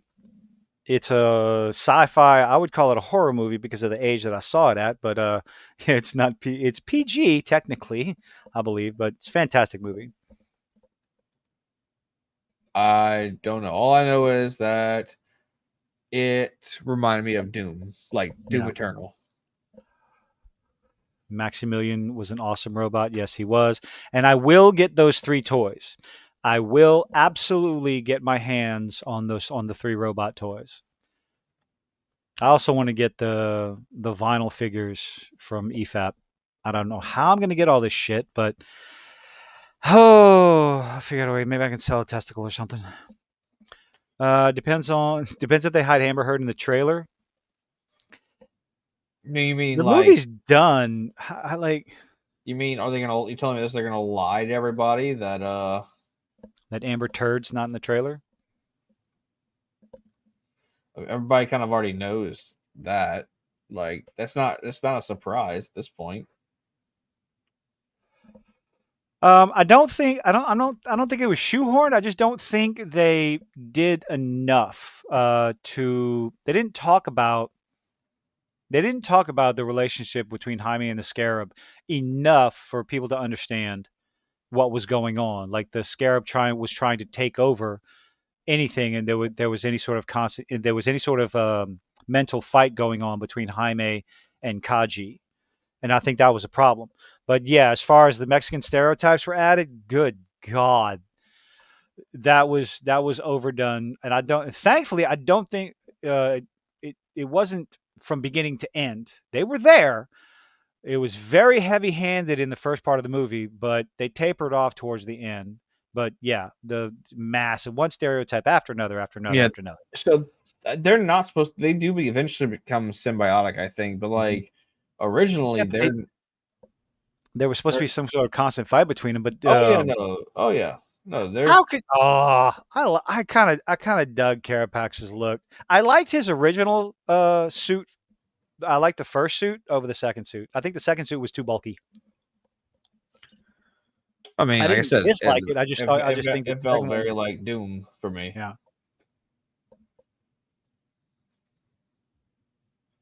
Like yep. it, There are definitely a lot of rumors on how much Amber Heard, like they were trying, like she was in a lot of the movie, then they tried cutting her out, then they reshoot this, reshoot that, and all this other stuff, and it's like they are in a panic because almost like they know they're going to lose the house with the Aquaman 2. then they've lost the house and they'll pass 3 movies. So I mean, That might be the wine moms. That might be the only saving grace. But also maybe the wine moms are siding with Johnny Depp. You know, who I knows? mean, We'll see. So, shall we? Are we done with the Blue Beetle Spurlas and move on? I don't know. You got anything else you want to talk about with Blue Beetle? Like, is there Eh, anything else you wanted to bring up with it? if you watch it, wait till it comes out on streaming. Mid at best. Yeah, at Oh, least like I Bart said, oh, relationship between the Scarab and Jaime only came up a few times. Yes, that yeah. There should have been more interactions. Yes, agree 100%.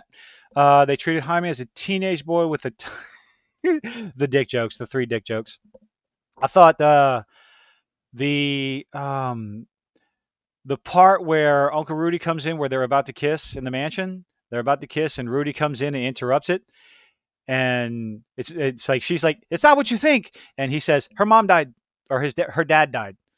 I thought that was like okay. And then when he stood up, he had to adjust himself. I was like, "Oh God, the boner." And then the other one at the end Uh, where like he's like, I sense I sense a blood twist rushing. to your mid section. Hmm.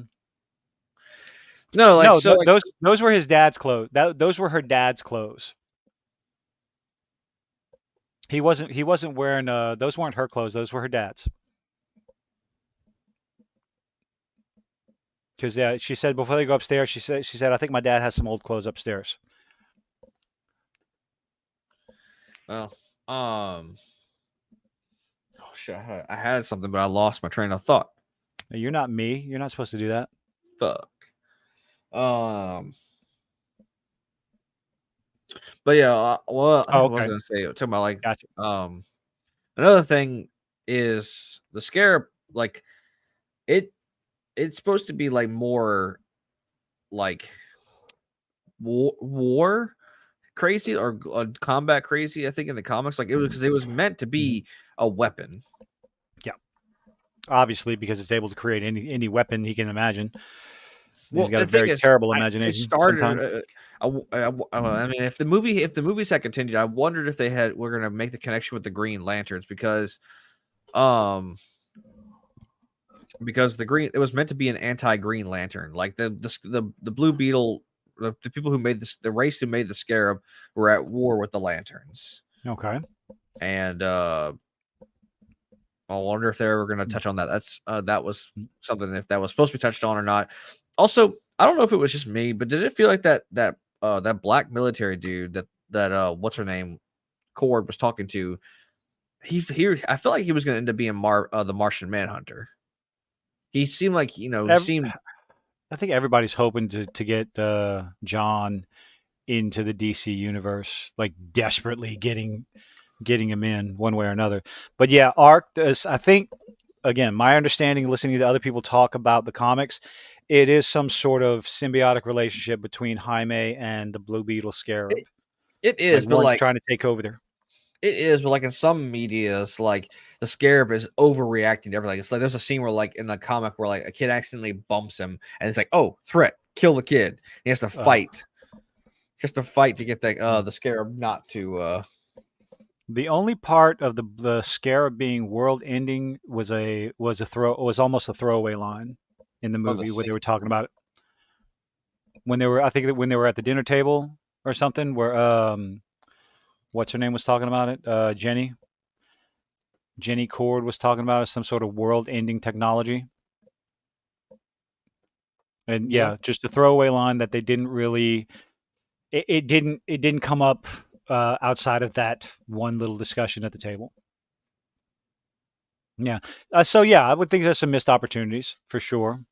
Um, but then they focus. I guess the focus of the movie was on the family was on the Reyes family aspect. Coming together, working together. So not terrible, but yeah, movie mid at best. yeah. Mhm. But on that note, I would like to talk about Superman and the number one thankful thing because I think as soon as it dropped, I watched it and I was like before I watched it, I was talking to my dad. It's like, well, I'm about to sit down and see if I'm going to rage out of my goddamn mind after we had talked about it last Wednesday and Uh your huh. theories. I'm so happy. I am so happy. Give Granny a minigun. Yes, Nana. Give Nana a minigun. I'm so happy that they didn't. I'm happy the way it turned out. Okay, My prediction was wrong, is what you're I'm saying. I'm so happy. Your prediction was wrong. My dad's prediction was wrong. It was just absolutely fantastic. Yes, the sister was a twat, Chris. Um. Yep. Whole situation. Taking a shit in the rich woman's bathroom. That's the first 5 minutes of the movie. That's not a spoiler. Yep. Clean gum off the furniture. God. But yeah, I thoroughly. I did not like the idea that Superman is affected by fucking caffeine? Really? That's a creative liberty. Like he can't, Oh, fuck because like your creative liberty.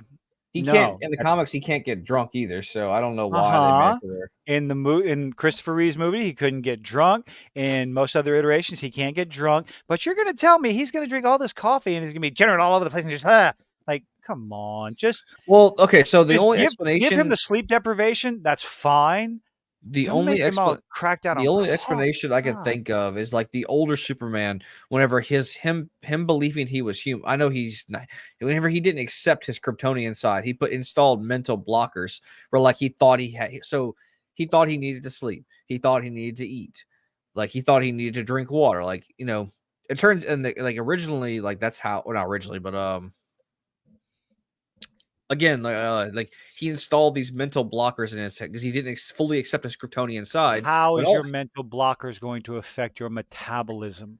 placebo effect. Oh God. How It does. It is a proven thing. d- But like in real life, like uh, if you truly believe something works, your just body will force it to work sometimes. But again, Superman also gets energy from the sun, so he mhm. was exposed to sunlight, so he doesn't. So Superman doesn't need to eat, drink, or sleep. He just needs sunlight to survive. So his mind could have been like, I know they're not going to go into depth of this, and this is just probably me defending the show, not defending, but explaining it away. In the older versions, whatever he was putting those mental blockers on himself.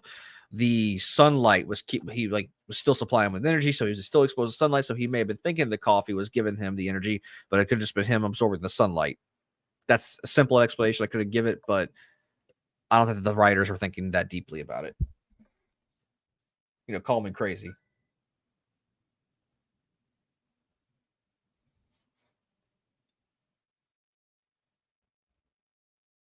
Nocebo effect.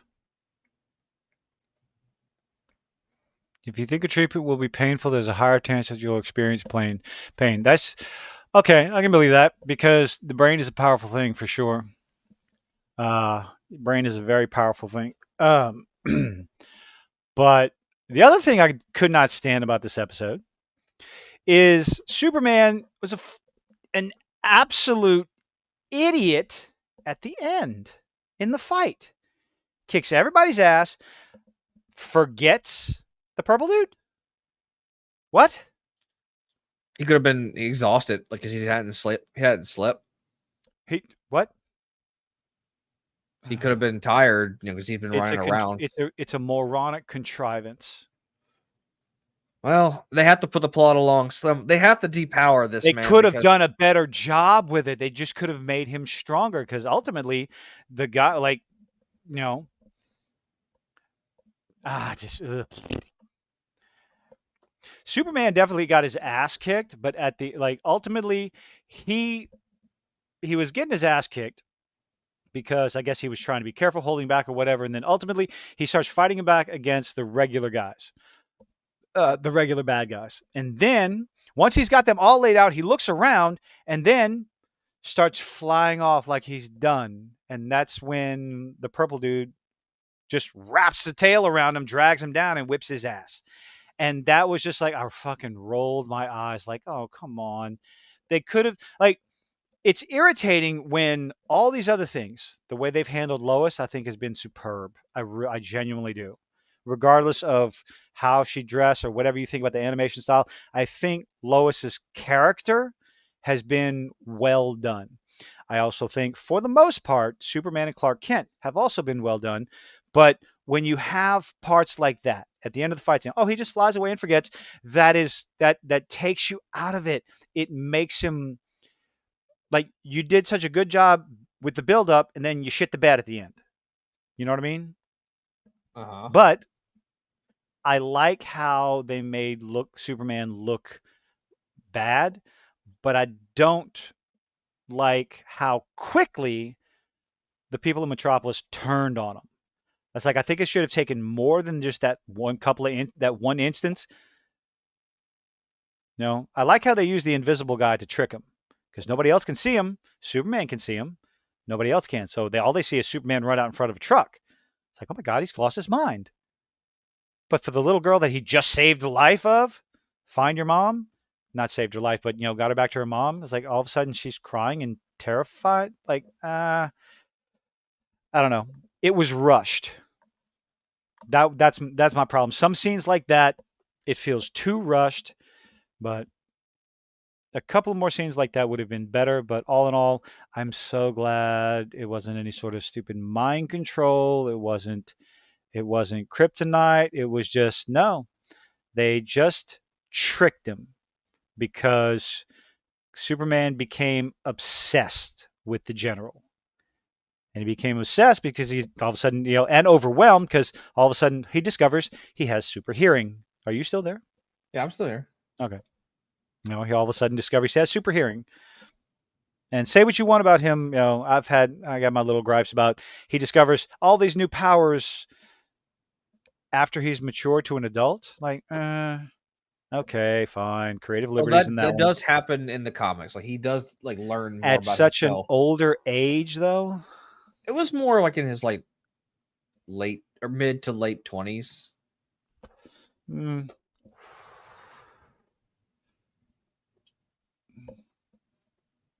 Okay. So whose ass are we talking about here, Frost?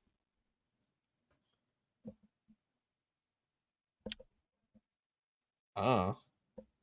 Me neither. What do you think the last episode's going to be? Lois and You're talking about the animated Lois? Ah, well, I Lois mean, and Lois and fuck. God damn it. Jimmy Oh, Olsen? Jimmy are gonna break into the thing and you like either they're probably my prediction like, since the Invisible Dude was not there and he realized that Superman was gonna help him out, that Invisible Dude's gonna they're gonna somehow find Lois and Jimmy, talk to him like, hey, I know where they're keeping him, and then helps them break in and save Superman, and then maybe a fight will break out, and then maybe we'll see Slade lose his eye. Slade's not going to lose his eye. One can hope, can't they? Hmm. I don't see that happening. But I still see the Invisible because the Invisible Dude wasn't there. I think the Invisible guy is going to help them rescue Superman, and then big We'll see. fight, save the day, all that jazz. That's what I think is going to happen.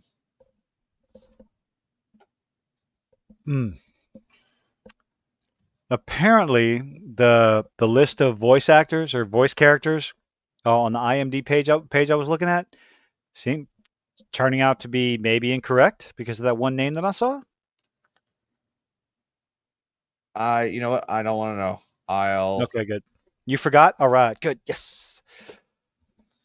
I mean, I tried to mentally forget, the spoilers. I will say though, I didn't really have spoilers Vicky because Vale being in this episode really so they might be introducing I didn't really like her character. Batman at some point.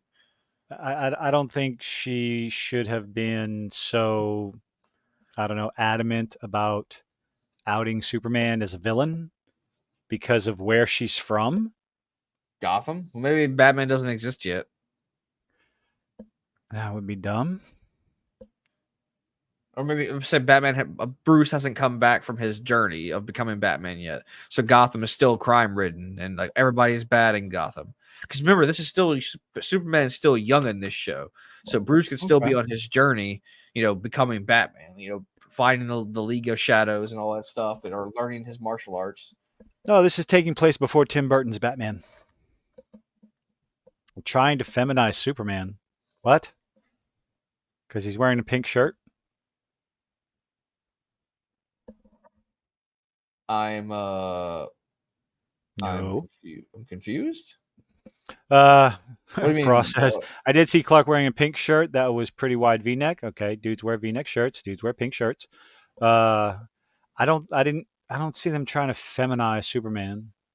He's pretty, manly dude. No, I disagree with you on that one. I'm confused. Why this is it confirmed? This is the before the Tim Burton. Superman? No, well, you're talking about okay. So, Vicky Vale was in the first Tim Burton Batman, right? Yes. And she was trying to do a report on Batman because she likes bats. Like the pause there. So if Batman hasn't showed up in Gotham, then that would put this, if we want to go timelines with the movies and stuff, Oh, they're not doing the movies, that would, dude. I know, but I'm having fun here, okay? Uh, that would put this Vicky Vale as, if she hasn't met Batman, then this would be before the Tim Burton Batman, which would make sense because, again, Batman hasn't come back, yada, yada. So, but she's from Gotham. And in Tim Burton's Batman, she just went to Gotham. So I don't know. I Yeah. know. I know Vicky Vale isn't original to the Tim Burton Batman. I know.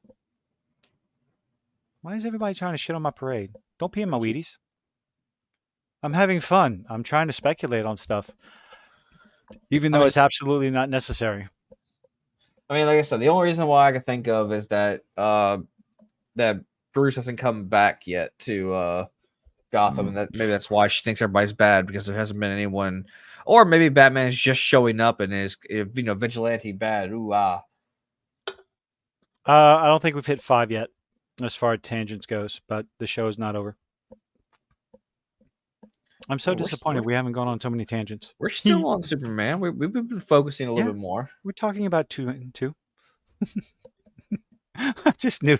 Yeah, I had a feeling Steve would be keeping track. Well, I don't know. That's why I'm pretty sure there's gonna be some kind of. I feel like at the end of the show we're gonna get, obviously, that them having the team show up. That's the prototype Suicide Squad, probably. Is it the Suicide Squad or is it the Intergang? Well, if Amanda Waller's in charge, then it's Yeah, gonna be the Suicide it's Squad. got to be the Super Suicide Squad. I was promised. I don't have anything to rant about. I enjoyed Blue Beetle enough. I enjoyed Superman Wait. enough. These are 2 Warner Brothers properties, so we'll give him another Warner Brother. Velma season 2 is coming Oh, soon. fuck off. Oh, yeah, I knew that. Okay. That's not a rant. That's pain.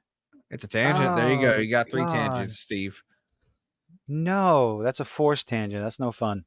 Yeah, but you very much like, you hate, but you have a love-hate relationship with talking about Velma. So go ahead. No, I hate. No, it's not a love hate. It's No. a hate. You It's a love hate. you love talking about how much you hate it, and it No, makes not you. really. No, Oh, look, I watched. No, okay. So I guess all right. Let's keep going. Springtrapped made up for everything that was bad about Velma. Okay, that little 10-minute independent fucking film was just better than the big wigs. The actually, like, people who are paid to do this shit did a worse job with Scooby-Doo than one independent 23-year-old with a MacBook and a mouse. Okay, just one dude's like, just an absolute throwback to the original Scooby-Doo with the fucking the animation and everything. It was absolutely fucking fantastic. Okay, and it was enough to just wipe all that pain away. It was so beautiful, so enjoyable. So yeah. Yeah, you can say Velma all you want to, and it's just like, yeah, so what? Springtrapped, done. All right, cool. Yeah. Like I said before, it reminded me a lot of the that old episode of Robot Chicken where the Scooby where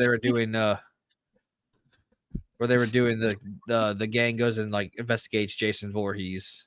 Hey, hold up. If it counts, if it only counts as a tangent, if I say where were we, then we're definitely on 3. So this would be 4.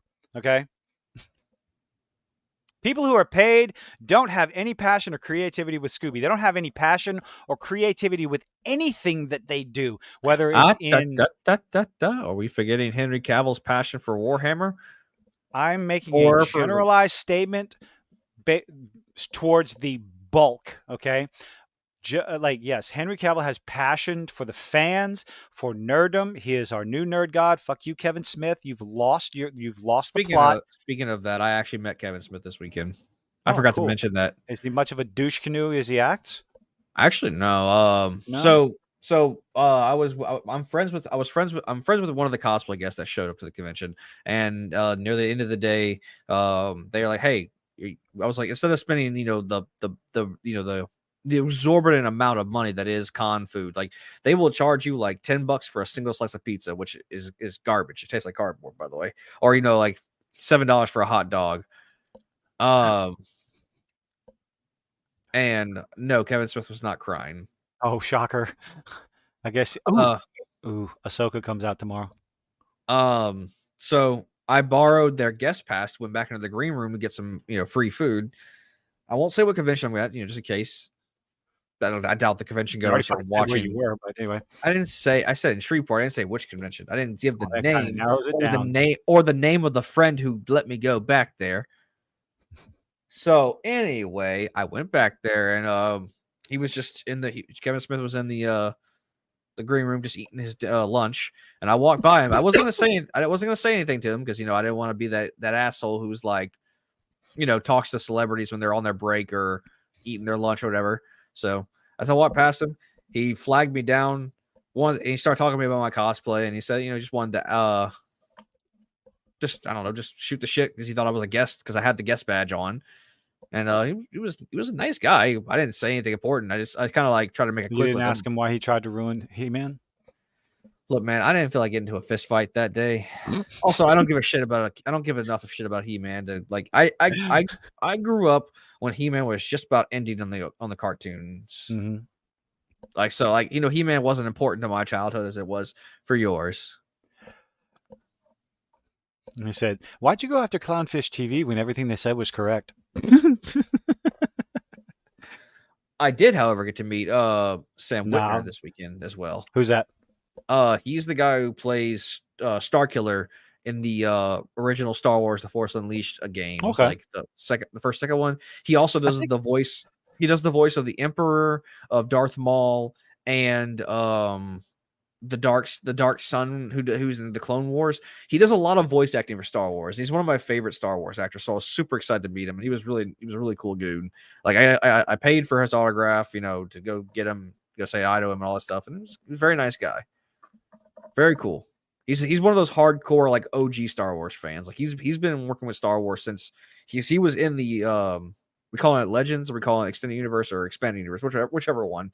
He was a part of all that before Disney got a hold of it. Expanded Universe. Yeah, but he still voice acts for Disney because he's a voice actor. They pay him, so, and he loves the character. He voice acts the Emperor and Darth Maul. Cool. And some side characters from every now and then. No, this was prequels too. This was during like the Clone War era that he's been voice acting. So he's not a part of the prequels. I think he may have been a stormtrooper in like the Force Awakens.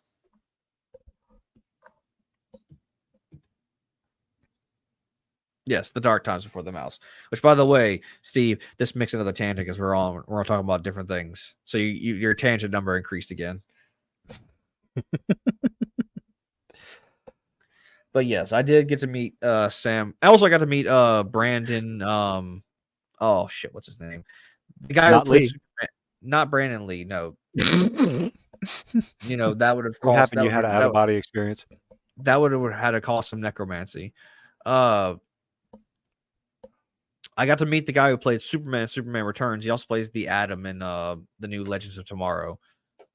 The one where the Superman was getting shot in the eye and the bullet hit his eye and then crushed.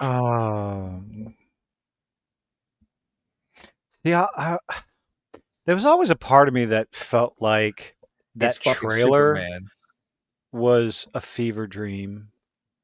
Because I saw it and it's like, there's no way. And then it became a faded memory. And I'm like, was that actually a movie? Yes, it I was. genuinely wondered. That still counts as one. All right, Gimli. Shit. But yes, I got to meet some of the actors. I wasn't trying to meet Kevin Smith. I just happened to go back there the same time he was eating his lunch. I mean, we just got really just talking got cosplay stuff. That was basically it. I didn't bring up any of the movies or anything like that because I didn't feel like first off I wasn't supposed to be back there, so I didn't want to cause a scene and get myself in trouble and kicked out of the con. So Oh my God. Rachel Zegler's ran her mouth again. Oh No, man, Hypnotic. Why would you do that to me? Anyway. that's not a surprise. Well, the worst part is most of the shit that she'd been saying was from last year. It was from last year's Disney celebration. You know, Prince Charming was a stalker. Like, fuck off, dumb bitch. Oh yeah, Half I a saw rant. They'll that. give you half a rant for that tirade. Aw. Oh, I saw that interview. I think you posted the interview. oh, I put. Well, no, I didn't. I did. I forgot to include that part of her nonsense where stalker. Like, oh Jesus Christ. Like you come out and like what? It's the kind of thing that just doesn't make any sense. You are Snow White is what put Disney back in the black.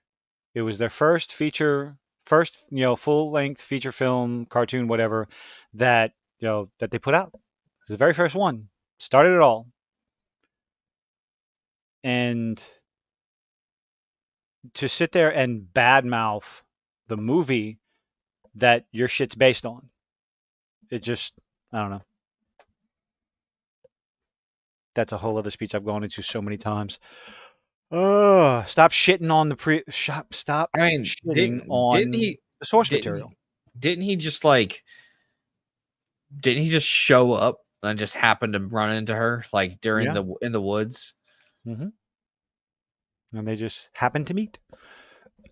I don't know. It's been quite a while since I watched it. It has been many a years since I have watched. Yeah. It's like how to tank a movie before it even comes out? A year before it comes out, or 2 years actually, because she said it at last year's Disney Celebration, 2022 Disney Celebration, and the movie doesn't come out until next year. And what's gonna how's the box office gonna be in that movie? Worse than The Little Mermaid, easily, absolutely easily, because the PR surrounding the whole movie is just, I mean, what the fuck is that dwarf's name? What's Tyrion Lannister's name? Peter I can't. Dinklage? Peter Dinklage. Dinklage comes out and runs his mouth about the seven dwarves, like thinking we're supposed to be past this as a society. Is like you're an ignorant motherfucker if you think the dwarves in Snow White are any sort of reference to midgets or whatever, Little people? little people. No, that's insulting. I'm sorry. I just can't imagine. Let's call little people. It sounds so condescending, like a little person. Like okay, but they're not, they're dwarves in the fantasy sense. Dwarves, for Christ's sake, they work in a fucking mine. Oh God. Mm. I mean, they're meant to be, you know, fictional creatures, not That too, and of course Peter Dinklage comes out and just ruins any sort of job opportunity for those of his stature. Why? Because he's already at the top of the ladder. Destroy the past to control the future. Yeah. Well, not going to happen. Snow White came out at the perfect time during the Great Depression. Yep. Why do they call it the Great Depression? It wasn't so great. I know that's a joke. That's an old tired joke. I don't care. Do, do, do, do, do. because they He was wanted. riding by while she was singing in the castle before she was to be killed and was like, ooh, the body matches the voice. And Yeah. I he mean, didn't even save her at the end, right? It was the dwarves that saved her, right? Like they're ones who, like chased the chased queen off. the wicked queen and she fell off the cliff. And, apparently, it was true. It was the kiss that saved her, that woke her up. But apparently in the story, it was, the apple was stuck in the back of her throat or some shit like that. I don't know. Just let it be a love story. Can we just have a basic ass love story where with a happy ending instead of I'm a strong girl boss, I don't need a man. It's like fucking God, man. Can we get You- like actually just get back to the basic, lovable, tried and true tropes of storytelling? True love, and true love's first kiss. All right, Fiona. Somebody I think that's more from The Princess Bride. No, that is Shrek, too. Never Shrek mind. did it first. Yeah, Shrek did it. What? What do you mean what? Why do I keep? Why do I keep? I keep hearing it in his voice from Princess Bride. What? Which quote? I'm mixing so many movies up. Yeah, it's from Shrek. And True Love's First Kiss. Ah, what a load of crap. Um, one of my friends on Facebook posted a meme about Princess Bride, like if they redid the Princess Bride, and one of the ways is with Muppets, and I'm like, yes, They I would should love just not do it. no Muppets. Just use Muppets. That would be fantastic. It's all Muppets, unless of course you can get Gary Elwes in there to do Wesley again. That might be funny. I mean to voice it. No, ask Wesley. Like who would be the who would be the human characters if it's all Muppets? If it's Princess Bride and Muppets? Well, if he should be the grandfather telling the story, then because No, that would be Adam Savage or Fred Savage. Fred Savage would have to be the grandfather. That was his name, right? uh, uh Adam. You mean the kid who played? Yeah, yeah, the He's not. grandson. He's not that old yet. I'm sorry, movie magic. Yeah, have Fred Savage be the grandfather. Some other kid, be the grandson.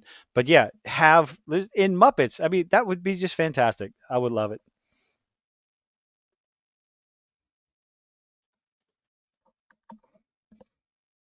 Rom-coms I have mean, their place arc. They're not always boring.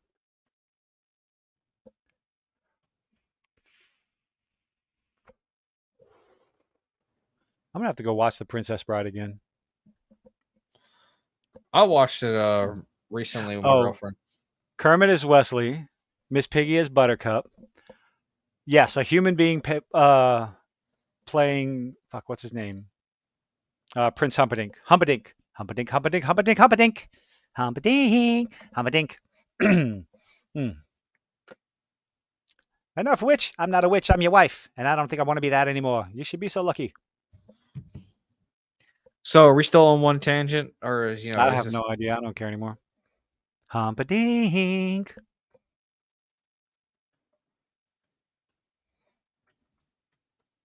Giselle. What's Giselle from?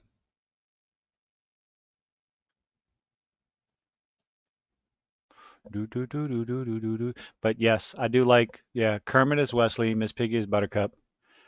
Do do do do. Amy Adams.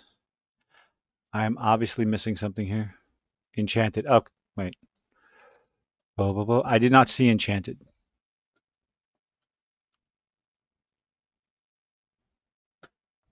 Mm-hmm. Do do do do do. Okay, so when I fall silent, you need to talk. I mean, I thought you were going to keep going. I, I I don't know what I was doing. I'm I don't know, man. What's You Giselle keep talking from? about Superman? Is that what you want to keep talking about? Mm-hmm. Okay, so Giselle is from Enchanted. I think I've seen Enchanted. I saw it probably once. Enchanted is the one that starts off as a cartoon and she comes into the real world. I Yeah, believe fairy tale Snow so. White, like princess fell into a portal into the streets of New York. Thank you, Steve. Thank you, Chris. I Sorry. mean, I could be. I mean, yeah. It's been like a long. I have seen the movie. I have not seen the sequel though. There's a sequel, Yes, I think it came out this year. Disenchanted. Yes, that. That's 2022. Yeah, last year. Oh Lord.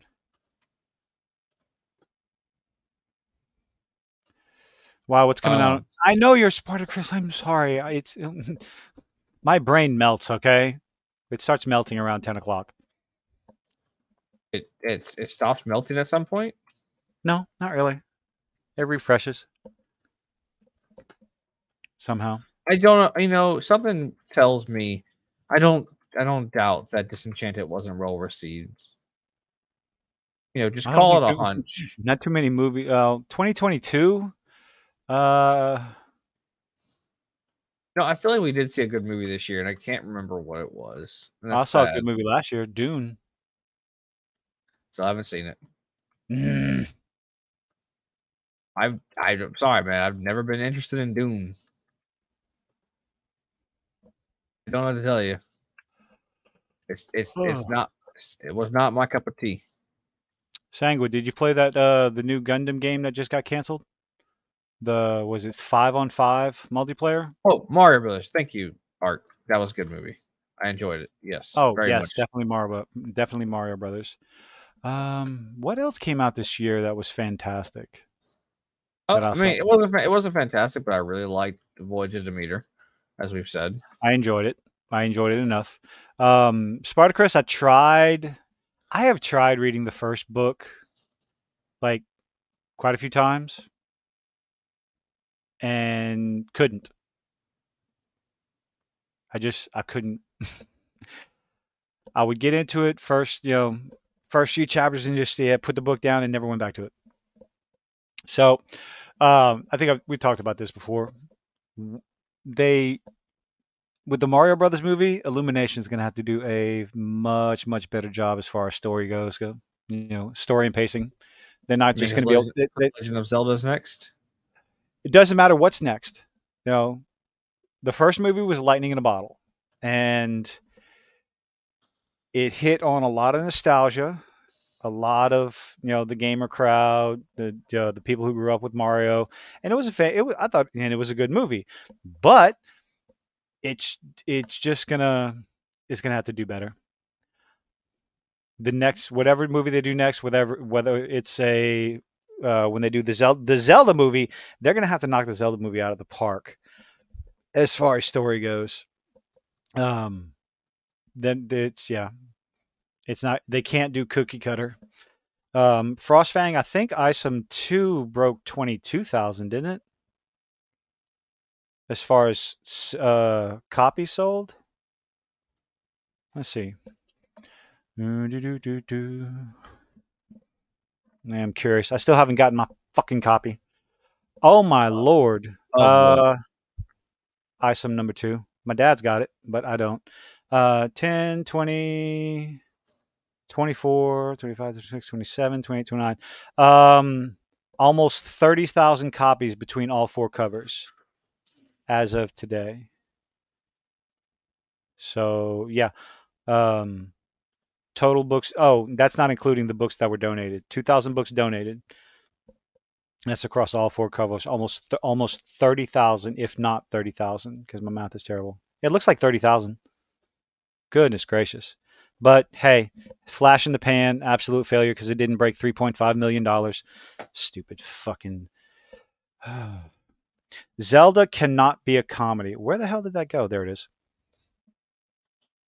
I Yeah, mean, the I Zelda agree. movie, it needs to be a serious enough, still adequate for families, but not full of jokes, definitely. That's why I'm just gonna have to accept the fact that I'm never gonna get a Metroid movie. I'm just I wouldn't say never because there's a theory that well it was one of game theory, so or film theory, so take it with a grain of salt if you like his theories or not. That if it wasn't presented in the movie, it has a chance to be a game. So that's why they specifically chose like Kid Icarus. Like, so we're ruling out Kid Icarus. Um, they also showed Punch Out, so Punch Out won't be one. But they didn't show Kirby. They didn't show Zelda. They didn't show Metroid. So and the Star Fox is going to be another one we're not getting because we saw Star Fox. So take what you will with a grain of salt. But I think a Metroid movie is still possible and in the works. So don't lose your hopes just yet. Frostfang. Is this what you're talking about, or no? 19,000 purchases. Yes, total purchases, but that is like that's not necessarily people buying comics. That's people buying all products. These are the actual covers that have sold. A, B, C, and D, those numbers across all 4 covers. Total purchases, that's also including, like, there's some people that just went and bought hats, bought shirts, bought posters, and all that stuff. So out of 19,000 people, shut up, alarm already. I got to take care of that.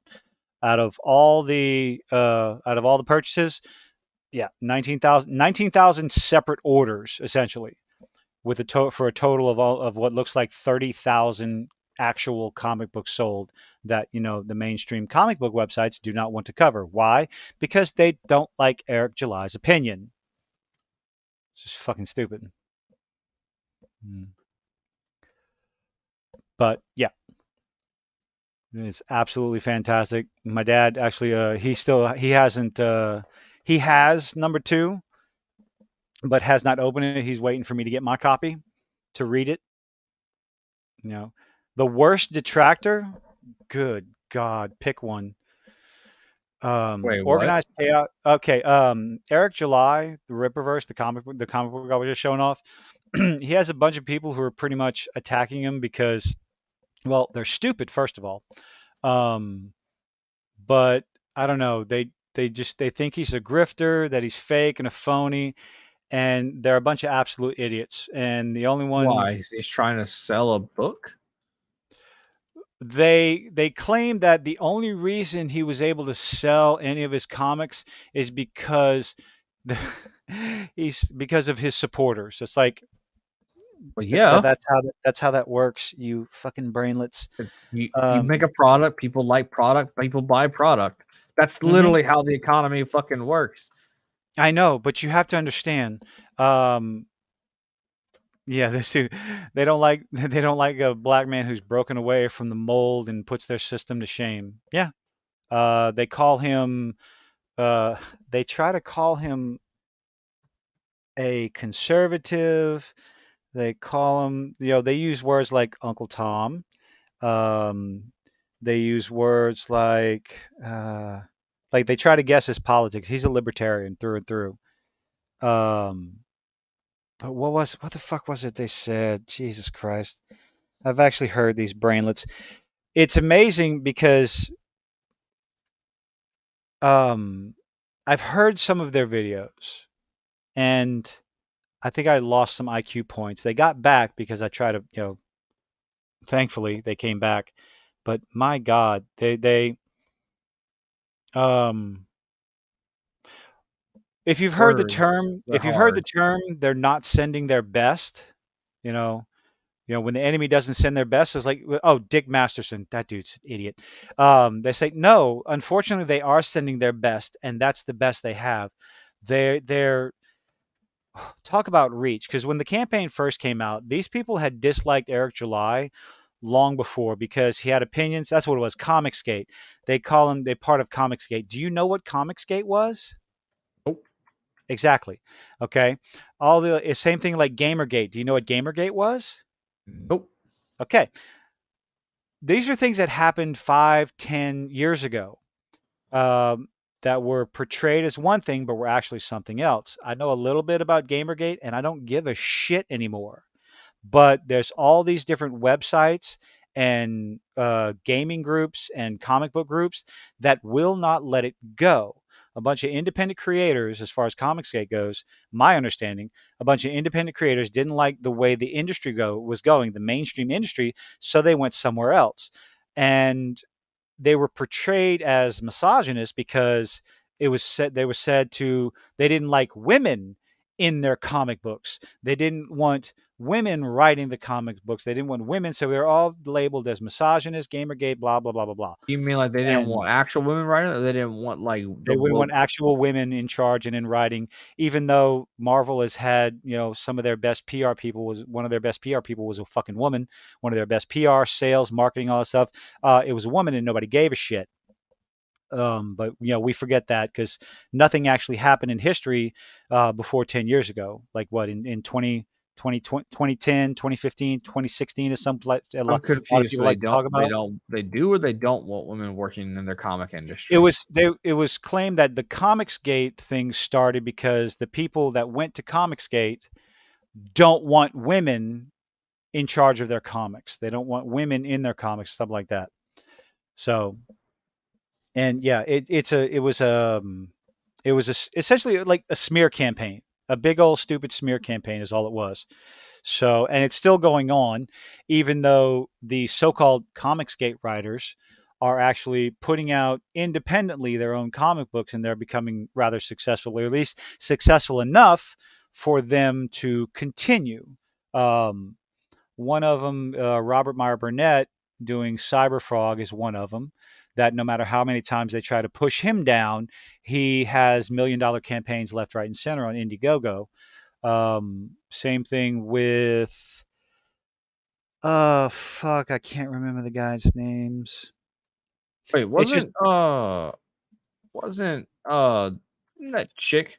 What's her name? Like throw a fit because people were like saying that they didn't like her because she's a woman, but she's just like, oh no, they don't like me because I'm not a woman. They don't like me because I'm not pretty or something like that. She are you was talking like, about? I hope you're not talking about. Oh, Ethan Van Sciver. Sorry, Frost. Robert Meyer Burnett is he. Robert Meyer Burnett is he does he was popular from editing and entertainment and stuff. Ethan Van Sciver. Sorry about that. Yes, Ethan Van Sciver did Cyberfrog.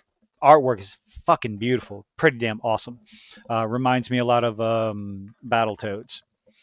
I get lots of names mixed up. Um, yeah, but yeah, the main thing, Eric July, he decided to go out on his own, and he. Why you got to talk about John Campea? That dude's an idiot too. Um, yeah, all these names, no idea who they are, by the way. you're not missing anything. Feel good that you don't. I feel like I Look, know too much already. I just play my games that I like and I consume Yep. the media that I like. Hmm. All right, Yeah, there you go. that's Just like a lot of people out there, you vote with your wallet. I You know? I don't know most of this shit, honestly. Mhm.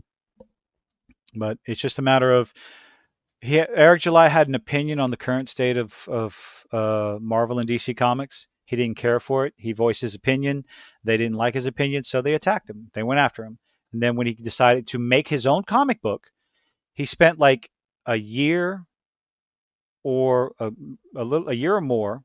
He wrote the comic book. He got everything done. It wasn't a crowdfunding campaign. It was a pre-order because he didn't put it up for sale until the first one was done and everything was ready to print. Like all the coloring, all the ink, all the lettering, everything from front to back, top to bottom, quality control and everything. So when I made my purchase, I got my comic within less than in about 6 months, which when you look at Indiegogo or the crowdfunding stuff, you're looking at a year or more if you're lucky. Wait, And wait, you said for the indie stuff or for the Indiegogo, not just independent stuff, just Indiegogo crowdfunding. hmm. But yeah, Eric, I don't know anything about these things, so yeah, I should give you a copy. One of the I'm going to get you a copy of ISOM #1 and let you check it out.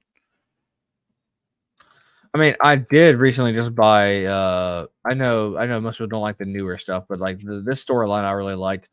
I did just get my bottle of my copy Oh, of the Immortal Hulk from Dan's store, the compendium that has like the whole comic run. So I am looking forward to reading that. I have read some of it, just not the whole thing because I didn't keep up with the issues. So now I got the whole run in one big book. Spartacus, I think. Are you talking about the PayPal problems he had? I don't remember him being on GoFundMe. Or are you talking about somebody else?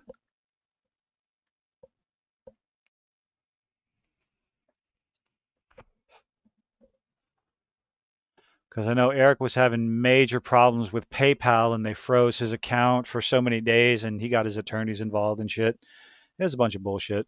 But This was he's proven, yeah, he's proven that he's put out a decent product. I'm waiting because I got two issues of #2. I got another poster and another shirt coming in that I'm just this is waiting for. girl. This is a girl I follow. She has a couple of 100,000 people that follow her, and her Yeah. Patreon got messed up as well. So it seems like it's like a lot of creators are getting their shit like messed up with. Like the big platforms are conveniently messing up their their Hmm. sources of income. Yeah, because with Patreon, Patreon's very well known for this. Um, if you don't have the right opinion, they'll just forget because they feel like it.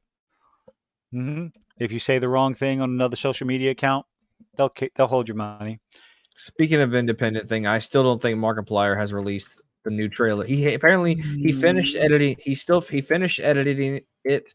He finished like he's ready to release it, but he cannot release the new trailer of Iron Lung because he unfortunately hired a few of the people from WAG yeah, or or AFTA, whatever. it is the Screen Actors Guild, SAG-AFTRA. Yeah, whatever those things. I don't fucking know. I don't care. I want to be on next time. I want to be on with Chuck Dixon next time. Um, Jason sent me a link to some of Chuck Dixon's work, and yeah, and I know he's trying to get the Film Actors Guild. Yes, um, I was trying to be. Y'all knew what I was gonna, what I wanted to say, but hey, um, he's trying to get. He was talking about trying to get Eric July on there, and I'm like, I want to be there, please, just so I'll fanboy all over fucking Eric July. I don't care. I'll be straight up because I mean, listening to him passionately talk about the Justice League for, I think that video was an hour and a half. Yeah, it gave me confidence in what he wanted to do with his own comic book. So yeah, that's why I supported him. Well, what do you say about the movies or the comics? The comics, and how passionate and the love he had, and the storytelling, the writing, the art, and all the stuff. He's a massive comic book fan, I'm about to say, and yeah, it just sounds like you got kind of a crush there going on. Little man crush. yeah, I just okay. Would you like me to quote myself? Whenever Jason said, when Jason mentioned that he was trying to get Eric July on, I said, and I quote, "Whose dick do I have to suck to get in on that live stream?" I mean, I think I was there for that. Okay, so yeah, sorry. Want me to make me ask me to repeat myself? You gotta. Oh, by the way, if you want, I sent you. You are welcome to show the people here at home. The cosplay me and my girlfriend did over the weekend, so I can prove that I was in cosplay. That's why I was at my You event this weekend. sure? You Yeah, want? sure, why not? That way Oh, people know. Also, it's a chance for me to show off my girlfriend. So where'd you send it? Facebook. Oh my lord. Do do do do do. I know I You didn't send you send shit it. all the time. You sent it on Instagram, maybe. No, I send it through Facebook Messenger. Yeah, I know, but Facebook messages, you're always sending it from fucking Instagram. Yeah, because I find funny shit on Instagram. You can tell me the shit Oh, I send you isn't funny.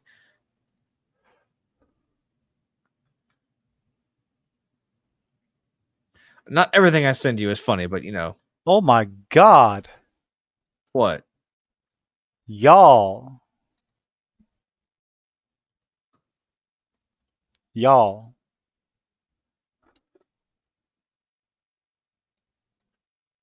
Yeah, yeah. That is fucking amazing. That's awesome. Thank you, sir. I worked.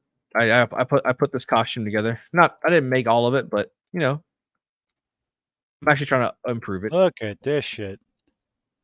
That's pretty fucking cool, man. Well, thank you. Also, our photographer is really good. He made us look cooler than we actually are.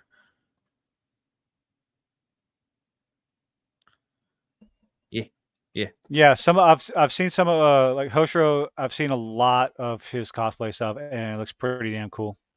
Yep, that is that's okay. That's Thank awesome. you. It's actually the eyes Frost. They're actually it's the fat. I took out some. I bought a cheap pair of swimming trunks, and I cut the little like underwear netting out. That's basically what that fabric is. No shit. Yeah, it's see through. I actually used to be fat, Chris, Spartacus. I really did used to be 300 pounds actually. Back in When? 2000. Back in Before you started 2000. working with us. Yeah, yeah. Back in 2000, I had an issue with my stomach, and so I had to get surgery on it. And the surgery, helped me get back to feeling. I guess it Dude, suppressed my appetite. that's fucking I had a badass. I had a growth on my stomach that I got rid of. So, and unfortunately, I had to get a part of my stomach cut out. And I got one of those too. It's called my gut that I'm working on I'm getting talking rid of. about the actual organ of the stomach. So yeah, No, I I was know. about 300. I know, I'm just Mm. fucking with you. I know you're being sarcastic, but so I did have that growth cut out, and it helped suppress my appetite. And I didn't eat for a while. Like I didn't eat properly for a while, so it helped me lose a lot of weight. And then also after I recovered from the surgery, I was like, I don't know, I just started working out more. Eventually, I dropped from Mm. 312 to about one. I'm roughly right now. I'm roughly about 180, 170, somewhere in that range. 200. I made myself ill. I went visit my dad. I stayed on the scale. It's like, no, I'd like to get back down to 190. So I started doing, I started working, I started back exercising, lunges, squats, just upper body I have. shit. And my legs are fucking killing me. Oh, yeah, no, I sorry. don't understand the question. Do I have balls for eyes? It was talking about the screens because they came out of swimming trunks. Uh no, I do not. But the fabric, the fabric is very good to use for Yeah, we masks don't. like that. Yeah, this chat doesn't care. We're gonna make fun. Gonna poke Oh fun. no, no. Well, please make fun. That's fine. I didn't make the whole costume, but I altered it enough to where I'm still gonna alter it some more. But yeah, that's the first iteration of this cosplay that I'm. Wasn't there one where you dressed up as like Hades but business? Was that No, Hades? no, that's from Lore Olympus.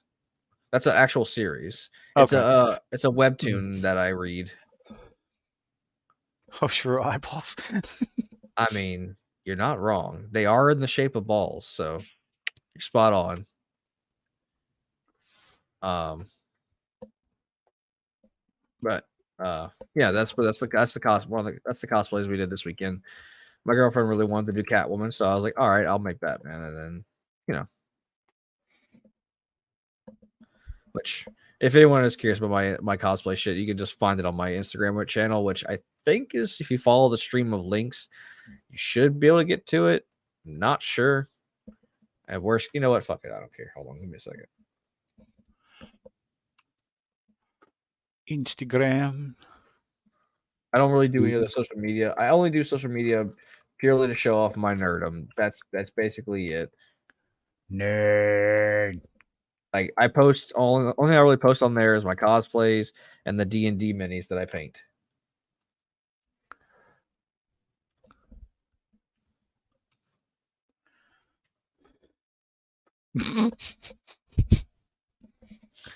They were brand new, so no pink eye for me. Hmm. But yes, also the photo, the dude, my photographer is a very good editor, so he does make the photos look a lot better than when we take them in person.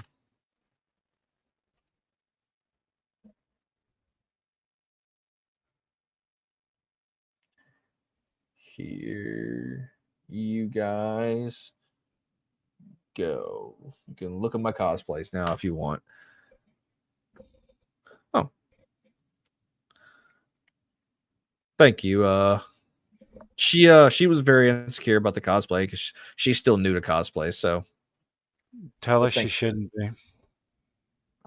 I have been telling her. Yeah, but okay. So what you're gonna learn, it doesn't matter what you say or how much you say it. Okay, it will always be seen as an obligation coming from you. You better learn that. No, Coming me. coming She just from tells me, and I quote, "You can't say anything. You're biased." I was like, "And that's what I mean. Your opinion is going to be seen as biased, no matter no matter how hard you try. Just accept it. Um, but yeah, you have an tell her she has an entire chat and a co-host that says, "Nope, good job." I can tell her that. I can tell her that right now, and she'll still probably say nope." I'm a prick. I'm not biased. She I is am she's very shy. Like she I didn't get to am express her nerddom when she was younger. So I'm pulling that nerdom out of her right now and oh putting it back dear. into her.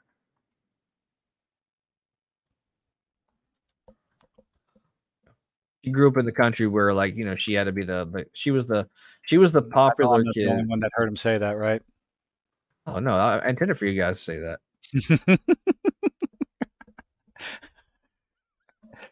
Ah.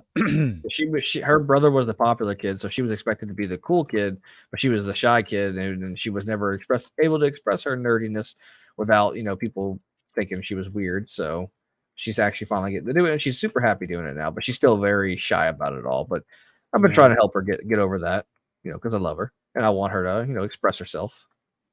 Express yourself. The entire internet heard that. And pulls the nerd out and put it in.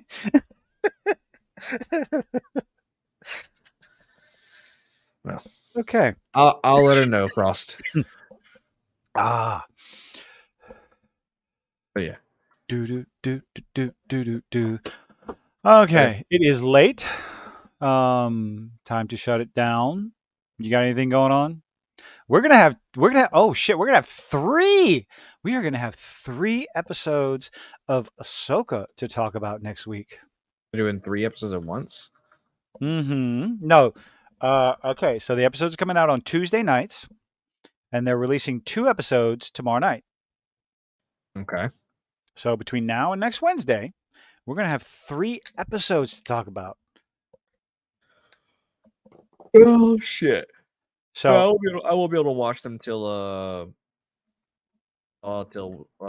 Wednesday the anyway Loneyverse. because I have D&D. You got an entire goddamn week to watch at least I the won't first be able to two. watch it till at least The Wednesday. first two. The first two. You can watch the first two before Monday. I didn't say I wasn't going to watch them. I said I can't watch them till at least. You can't watch the 3rd episode until the next Wednesday, which I understand that. But the first 2 episodes, which come out tomorrow night, you can watch Wednesday. Remember? Today's Monday. We're not streaming Wednesday. I You know. got I'm very Wednesday, well Thursday, aware. Friday, Saturday, and Sunday, and Monday. I will probably watch them Wednesday, is what I'm saying. Thank you, Metalopoly. I appreciate it. Yeah, appreciate it all. So at least, if nothing else, we'll have the first 2 episodes. I might even watch them twice. So I'm going into this not really knowing who Ahsoka is. I have a very small, I have minuscule knowledge, normie knowledge for sure. Didn't I liked watch, her in the Clone Wars. Okay, I didn't watch the Clone Wars, didn't watch Rebels, didn't watch. I have a vague idea of who she is and her backstory. I might go check out, see if I can go find some lore videos on it just to have an idea. So I'm going into this as super normie. What are they going to be able to show? What are they going to do to get me interested in this character? Because if if it doesn't catch me, someone without knowledge, how is it going to catch other people who are just have? I think they're gonna try and ride the coattails of because I think Hayden Christensen is in this one, so they're trying to pull like fans of the old prequels to like and then but they're gonna hide it. I don't know. I don't know what the hell they're expected. I'm excited that Hayden is back, but I'm sad that he's back for this nostalgia stuff. bait. Yeah. As Eric, jangling keys. Oh, sure. Now we get 11. Hello. do do do do do. I did really enjoy the scene. You should at least go watch the fight scene between Ahsoka and Vader. I enjoyed that scene. It might not have any meaning for you though because of the fact that you didn't watch the Clone Wars, but still, it's a good scene. I do have an idea of Anakin and Ahsoka's relationship. For the Master and Padawan. It didn't work in Obi-Wan. Well, it came up. My understanding, it was more than that. More than just Master and Padawan. Like it's kind of like a brother and sister. Closer to that than just an older brother, teacher, younger student. sister. Yeah, more. seems like it should be more than just a teacher and student relationship, more connection between the two. And What do you yes, mean? just like the relationship that they had all the way to the end was more than just teacher student, right? Oh yeah, it was like they were basically family. Well, Yeah. I'm not gonna spoil the how the Clone Wars ends, so you got to watch that for I yourself. don't give a shit. I don't have to watch it. No, You do have to spoil watch it. the Clone Wars. The Clone Wars is good. Mm. You should watch it. God damn it! Ahsoka. There you go. That's the ship. Ahsoka. No, because he never loved her. He treated her like a younger sister. Mm-hmm. I mean, I say he didn't love her. He just didn't love her romantically. Yep. So that's probably why the fight had all the meaning. Yeah.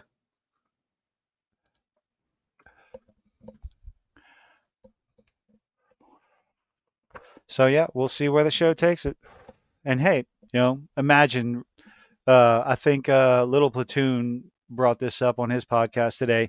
Imagine if it's storytelling style of Andor with good action scenes like Mandalorian, Oh, all coming together with good storytelling, and it's just a fantastic show. small little extra training. Or it could just, Me and wet John the got bed. into an argument over Star Wars this weekend. Oh yeah. Yeah. He was once again defending Star Wars, like the new Disney stuff. Blech. Belch. I'm sorry. Uh, young Princess Leia in a trench coat at an Imperial base or at the fucking Inquisitor's base.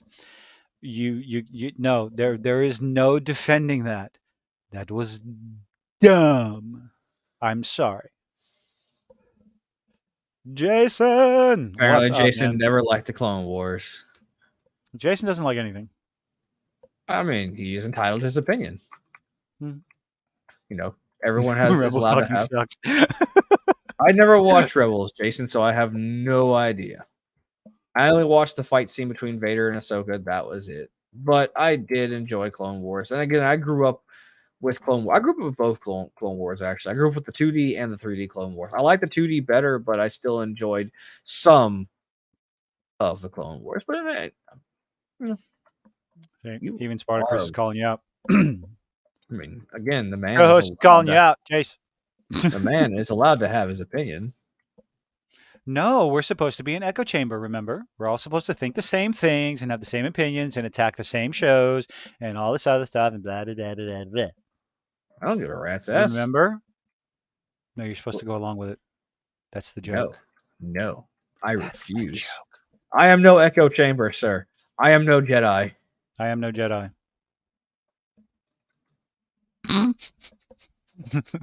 Damn it, you were supposed to keep talking. That's how the joke goes. You're supposed to keep talking so I can keep echoing you. Hence the echo chamber, yeah. Da da da. Anyway. Oh Lord. Okay, we gotta go. It's getting on to 10:30 p.m. I have a few other things that I need to do before I go to I mean, sleep. unconsciousness. Hmm. Because Hmm. I'm going to sleep. That's what I'm going to do. So, thank you everyone for hanging out. Thank you for joining us.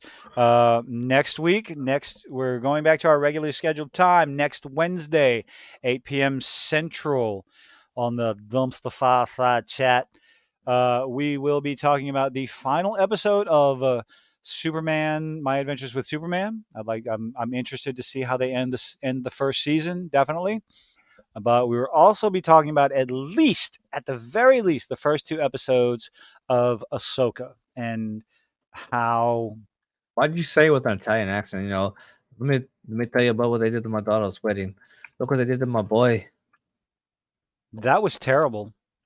I know it's terrible. I was imitating your terrible accent, but I'm saying I like, didn't even put an accent in there. What the hell are you talking about? oh, but you did. I heard that Italian accent.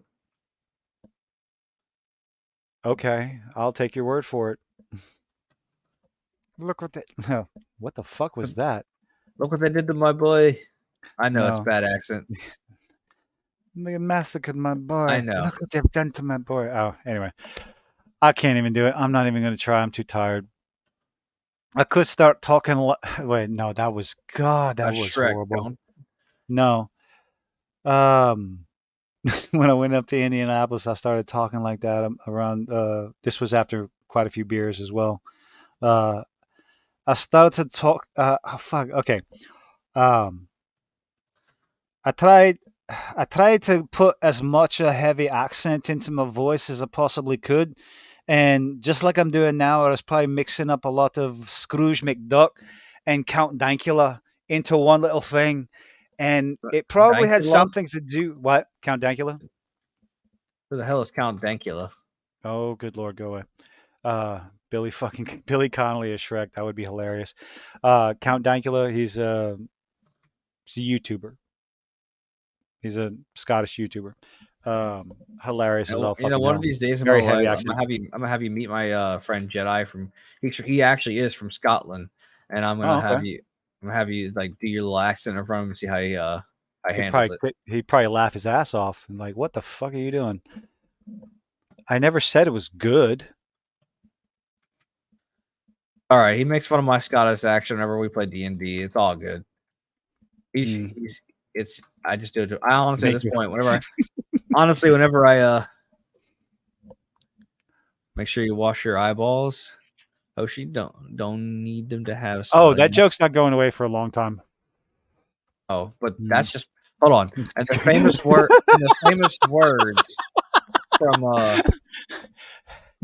the famous words from what's it damn it. Uh King Kai from Dragon Ball Z Bridge. That's just my natural musk. Oh, Musk. Jesus Christ. Mm, Anyway, okay, we're done. Good night, everybody. See you next profane Wednesday. musk. Ahsoka, back Eat to my our food. regularly scheduled program. Okay, because I gotta go. Thank you, thank you, thank you. Good night. Yeah. Good night. Good night, You're gonna say everyone. good night.